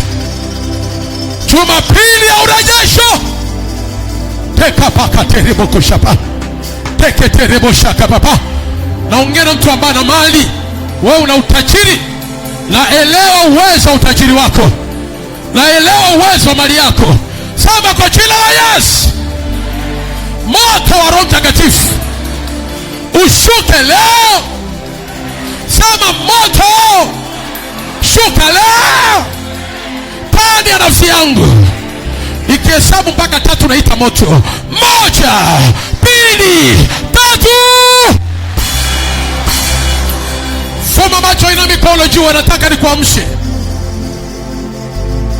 Nataka nikuamshe. Na utaamka. Ukiita moto kwa nguvu, moto utashuka. Utaamka. Utaamka. 1, 2, 3. Hey!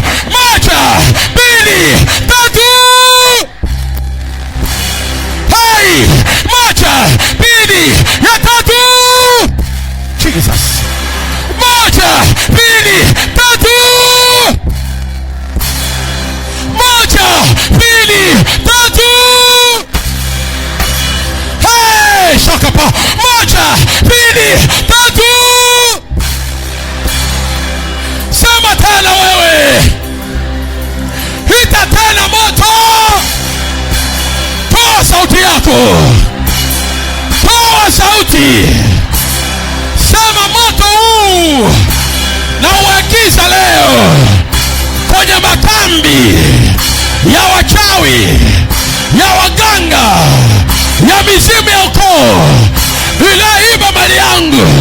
Sema fire, teketeza kambi za kichawi, teketeza kambi za kiganga, teketeza.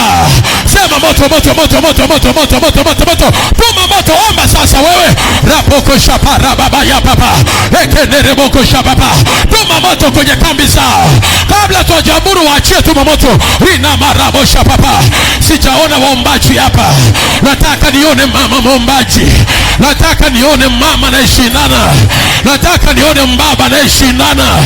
Reka paterebo shapapa baba. Rina materebo shapapa baba. Nataka nione mshindaji hapa. Rina mama nderebo shapa. Eka manderebo shapa. Ninazama kwenye ulimwengu wa kiroho. Rina mama nderebo shapa. Ninajieneza kwenye anga za kiroho. Rina manderebo shapa. Kwa maana imeandikwa, wafanye malaika kuwa upepo, watumishi wake kuwa miali ya moto. Baba, ninajieneza kwa miali ya moto. Ninaitawala ulimwengu wa kiroho. Upande wa shetani na malaika zake. Rina manderebo shapa.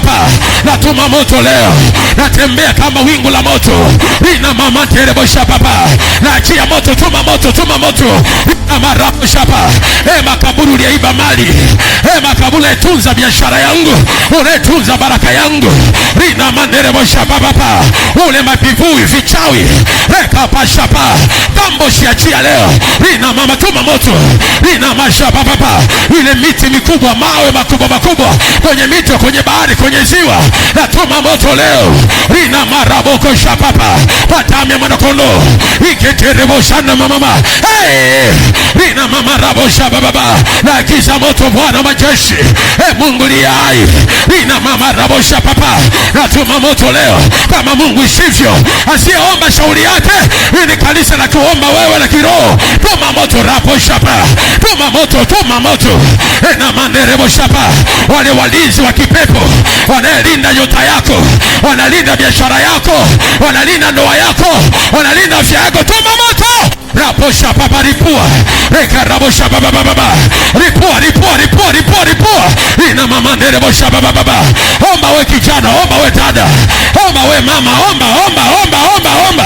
Tuma moto. Rababa rabosha baba mama. Rabo. Ina mama rabosha pa. Ndio dada, ndio mama, ndio kaka. Tuma moto we dada. Wewe dada una nini wewe? Tuma moto. Ina mama rabosha baba mama mama mama. Ya rabosha baba baba, tuma moto. Wanashikilia afya, wanashikilia ndoa, wanashikilia kazi, wanashikilia biashara. Natuma moto leo.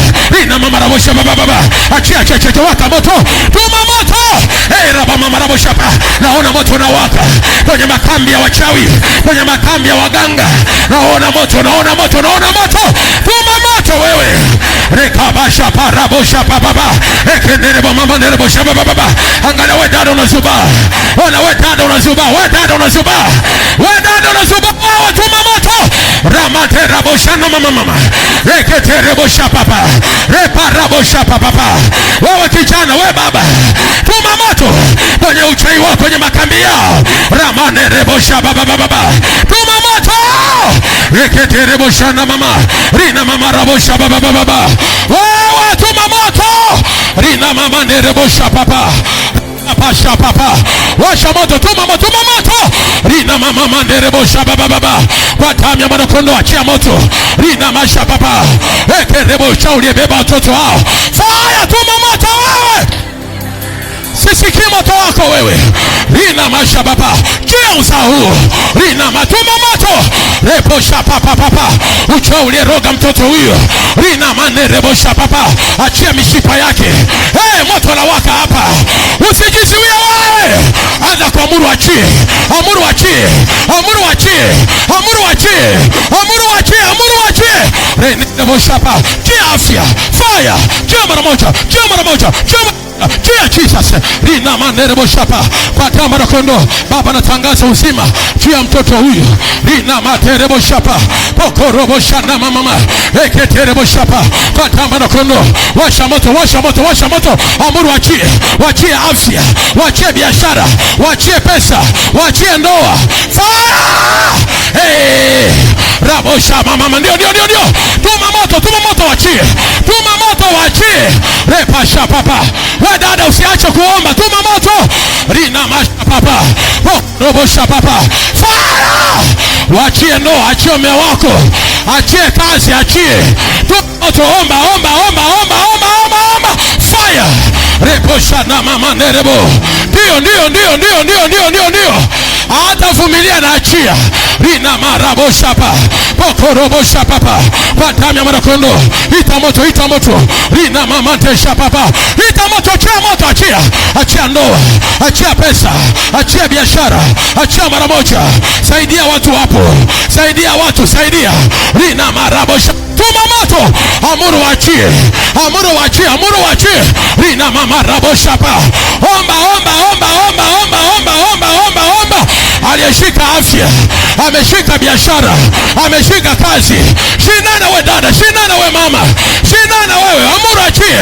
Achia pesa, achia biashara yangu, achia ndoa yangu, achia afya, achia.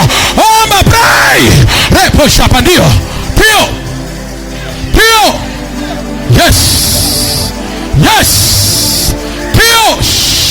Yes. Ile heshima yako.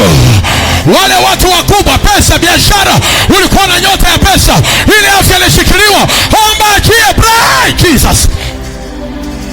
Nisikie ombaji hapa. Ndio. Shinana we dada, shinana we kijana, shinana we dada, shinana we mama. Amuru achie leo unachia nyumba yangu, unachia mume wangu, unachia ndoa yangu, unachia pesa. Leo unachia. Enye mashetani, mnachia leo. Ile ndoa yake, ule mume wake mnamwachia. Kana kwamba unamuona nyie, ombeni. Rikapasha papa. Piga achia masomo watoto wako, afya. Kama unamuona kama hata uyadui, piga achie watu hao. Piga achie watu wangu hao. Rina marabo shapa. Sijaona uombaji, omba wewe. Piga kamata nyundo. Wala Mungu ni kama nyundo ifunjama vipande. Achia masomo yako, achia uzao wako, achia maisha yako. Omba, pray. Jesus. Ndio. Aliyeshika mume wako, aliyeshika huduma, aliyeshika pesa, aliyeshika biashara, piga achie. Reka pasha papa. Rina mama rabo shapa. Wewe. Achia masomo ya rabiti huyo. Achia masomo yake. Enye mashetani, mizimu ya ukoo, mizimu ya kabila, mizimu ya mama, mizimu ya baba.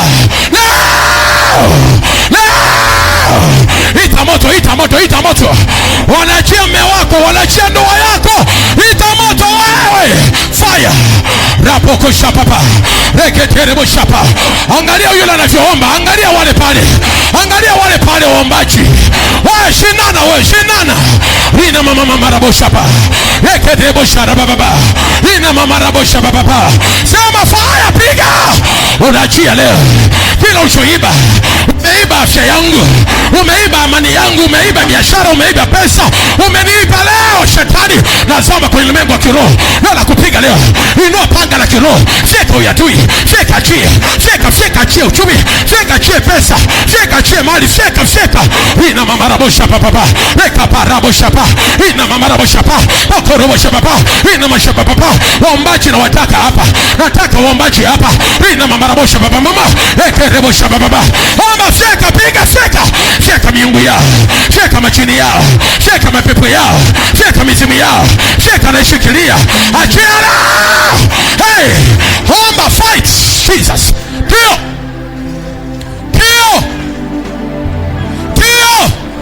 Huyo mwanamke aliyekamata mume wako, huyo mshirikina anayeshikilia ndoa, anayeshikilia kazi, anayeshikilia moyo, piga achie kazi, piga achie mke wako, piga achie mume wako, piga achie kazi yako, piga achie watu wako wakubwa. Amuru huyo mshirikina huyo aliyeenda kwa waganga wa kienyeji anashikilia afya, anashikilia tuma yako, anashikilia hatua. Piga achia, omba wewe. Kio chemka. Yes, reka pate rebo shapapa. Yes, rina mama marabo shapapa. Ndio, reka paka shapapa. Yes. Shindana kijana, shindana binti yangu, shindana mama, shindana dada, shindana. Piga achie, achia uchumi, achia biashara, achia watoto wangu, achia uzao wako wewe. Shindana. Rapoko shapa. Imeandikwa kushindana kwetu sisi si juu ya damu na nyama, ni juu ya falme na mamlaka na jeshi ya pepo wabaya katika ulimwengu wa roho. Shindana, zama rohoni, shindana. Piga achie. Jesus. Tio aliyeshikilia ndoa yako na achia. Leo huu mwaka ni mwaka wako wa ndoa wewe. Huu ni mwaka wa kufunga ndoa. Ile mizimu ya ukoo inayeshikilia ndoa, piga. Zama rohoni hapa. Waombaji ni wanani hapa? Rama mama marabosha baba. Baba. Naona ndoa 5 mwaka huu. Naona ndoa 5 mwaka huu. Natembea kwenye kijiji kwenu, naenda kwenye uzao wenu. Ardhi ya mama yako iachie ndoa, ardhi ya baba yako iachie ndoa. Natembea kwenye ulimwengu wa kiroho. Piga achie. Sioni waombaji wanaomba. Shindana we binti wa dada, shindana we kijana. Rina mama rabosha pa. Reka pa shapa. Naona matajiri hapa, naona watu wanainuka hapa. Repoko shapa. Kamata moto, piga. Kamata piga. Piga uchawi, piga miungu, piga mizimu hiyo. Piga. Ile mizimu ya Kia, ile mizimu ya Kikerewe, ile mizimu ya Kisukuma, ile mizimu ya Msoma, ile miungu ya Misoma lezi ya fire. Rapoko shapa baba. Ekerebo shana baba. Ekaparabo shapa baba. Natembea kwenye ardhi ya Kigoma, naenda Kigoma, naenda Tabora, naenda Msoma, naenda Bukoba. Rina marabo shapa. Hiyo ardhi yashikilia. Piga yachie pesa. Piga. Ile mizimu iliyekaa Moshi inayeshikilia uzao, inayeshikilia ndoa. Natembea, achia leo. Achia ndoa yake, achia mume wake, achia mke wake, achia leo. Piga wao, fight. Jesus. Tio.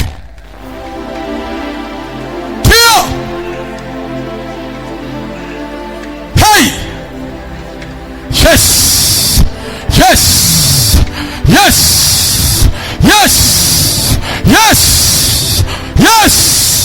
Yes.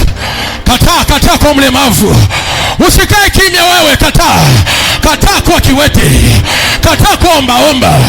Kataa kwa mlemavu wa kiroho. Kataa. Omba, shindana. Repo kosha papa. Rina mama ndesha papa. Repo robosha papa. Rina mama rabosha papa. Rekete bosha papa. Rina mama rabosha papa. Ikerebosha papa. Rina mama rabosha papa. Ekerebosha papa. Kia shakapa. Kia ina mashapa. Kia ribosha papa. Ina marabosha papa. Mmeiba nyota. Huyu nyota yake ni mafanikio. Enyi mizimu mnamuibia huyu binti, mnampeleka pabaya. Fire, chia. Moto achia. Fire, Jesus. Rina marabo shapa. Kwa damu ya mwana-kondoo. Nawasha moto hapa. Chomoka. Fire. Moto. Chomoka charo hii. Rina mashapa. Hii roho mliyeivaa, hii roho mliyeshika, mara moja achia roho hii. Achia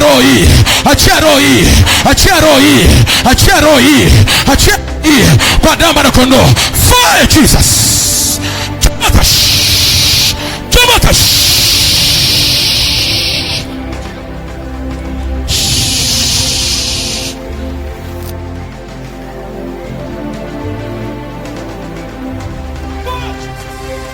Pray. Sisikie waombaji huko nyuma. Inua mikono yako juu. Sema leo hii kila adui aliyeshikilia maisha yangu, kama Mungu aishivyo, leo ananiachia. Sema fire. Mara moja. Ya pili. Sema tena. Rudia tena. Sema. Ongeza sauti. Sema. Ongeza sauti. Sema. Sema. Sema fire. Ina mikono wewe. Lazima achie virudi leo. Tunaingia mwezi wa 4 na neema zetu. Tunaingia mwezi wa 4 na afya yetu. Tunaingia mwezi wa 4 na baraka zetu. Sema leo. Enyi mashetani, mliaiba ndoa, mliaiba nyumba, mliaiba pesa, leo ninakuamuru kwa jina la Yesu, achia pesa, achia ndoa, achia mme, achia leo. Sema fire. Sema tena. Sema tena. Sema. Sema. Sema. Sema. Sema. Tumaka Jesus. Ikamata shakapa. Kero hii Jesus. Leka pashapa. Rena mama shapa. Fire. Fire. Fire. Fire. Fire. Tumaka chero. Ina mashapa. Una roho kumpenda Mungu. Shetani ameingiza roho nyingine wewe isiyo yako. Enyi machini mahaba. Machini mahaba ni kani. Rina maraboko shapa. Enyi machini mahaba. Waka moto. Waka moto. Achao binti. Achao binti. Amtaki muonea. Amtaki kuonea maisha yake. Amtaki kuonea maisha yake. Repo shapa. Ina mikono yako juu wewe. Sema kwa jina la Yesu. Sema naita moto. Toa sauti wewe. Sema naita moto. Kila roho iliyoingia ndani yangu. Kila roho iliyoingia ndani yangu. Sema naitoa leo. Roho ya uvivu, roho ya kusinzia, roho ya umasikini, naitoa leo. Sema moto. Mara moja. Ya pili. Ya tatu. Ya tano. Ya sita. Sema tena. Sema. Sema. Sema. Sema. Sema. Sema. Sema. Sema. Sema. Fire Jesus. Ita moto, ita moto, ita moto, ita moto. Repoko shapa. Ita moto. Mara moja kama na moto. Hiyo roho, hiyo roho. Hiyo roho ile kama ndani. Hiyo roho ile ingia ndani. Hiyo roho ile ingia ndani. Ita moto, ita moto. Tumakash. Na moto ndio. Moto. Ita moto, ita moto. Ita moto. Mara moja. Na kutoa leo. Na kutoa leo. Na kutoa leo. Kama moto mara moja. Fire Jesus. Kama na moto. Ina mama rashapa. Fire. Tumaka. Moka. Fire Jesus. Hiyo roho kumkataa inakupeleka mbali na Mungu. Hiyo roho. Waka moto. Mara moja naenda baharini. Naenda ziwani ulikofungwa binti. Naenda makaburi.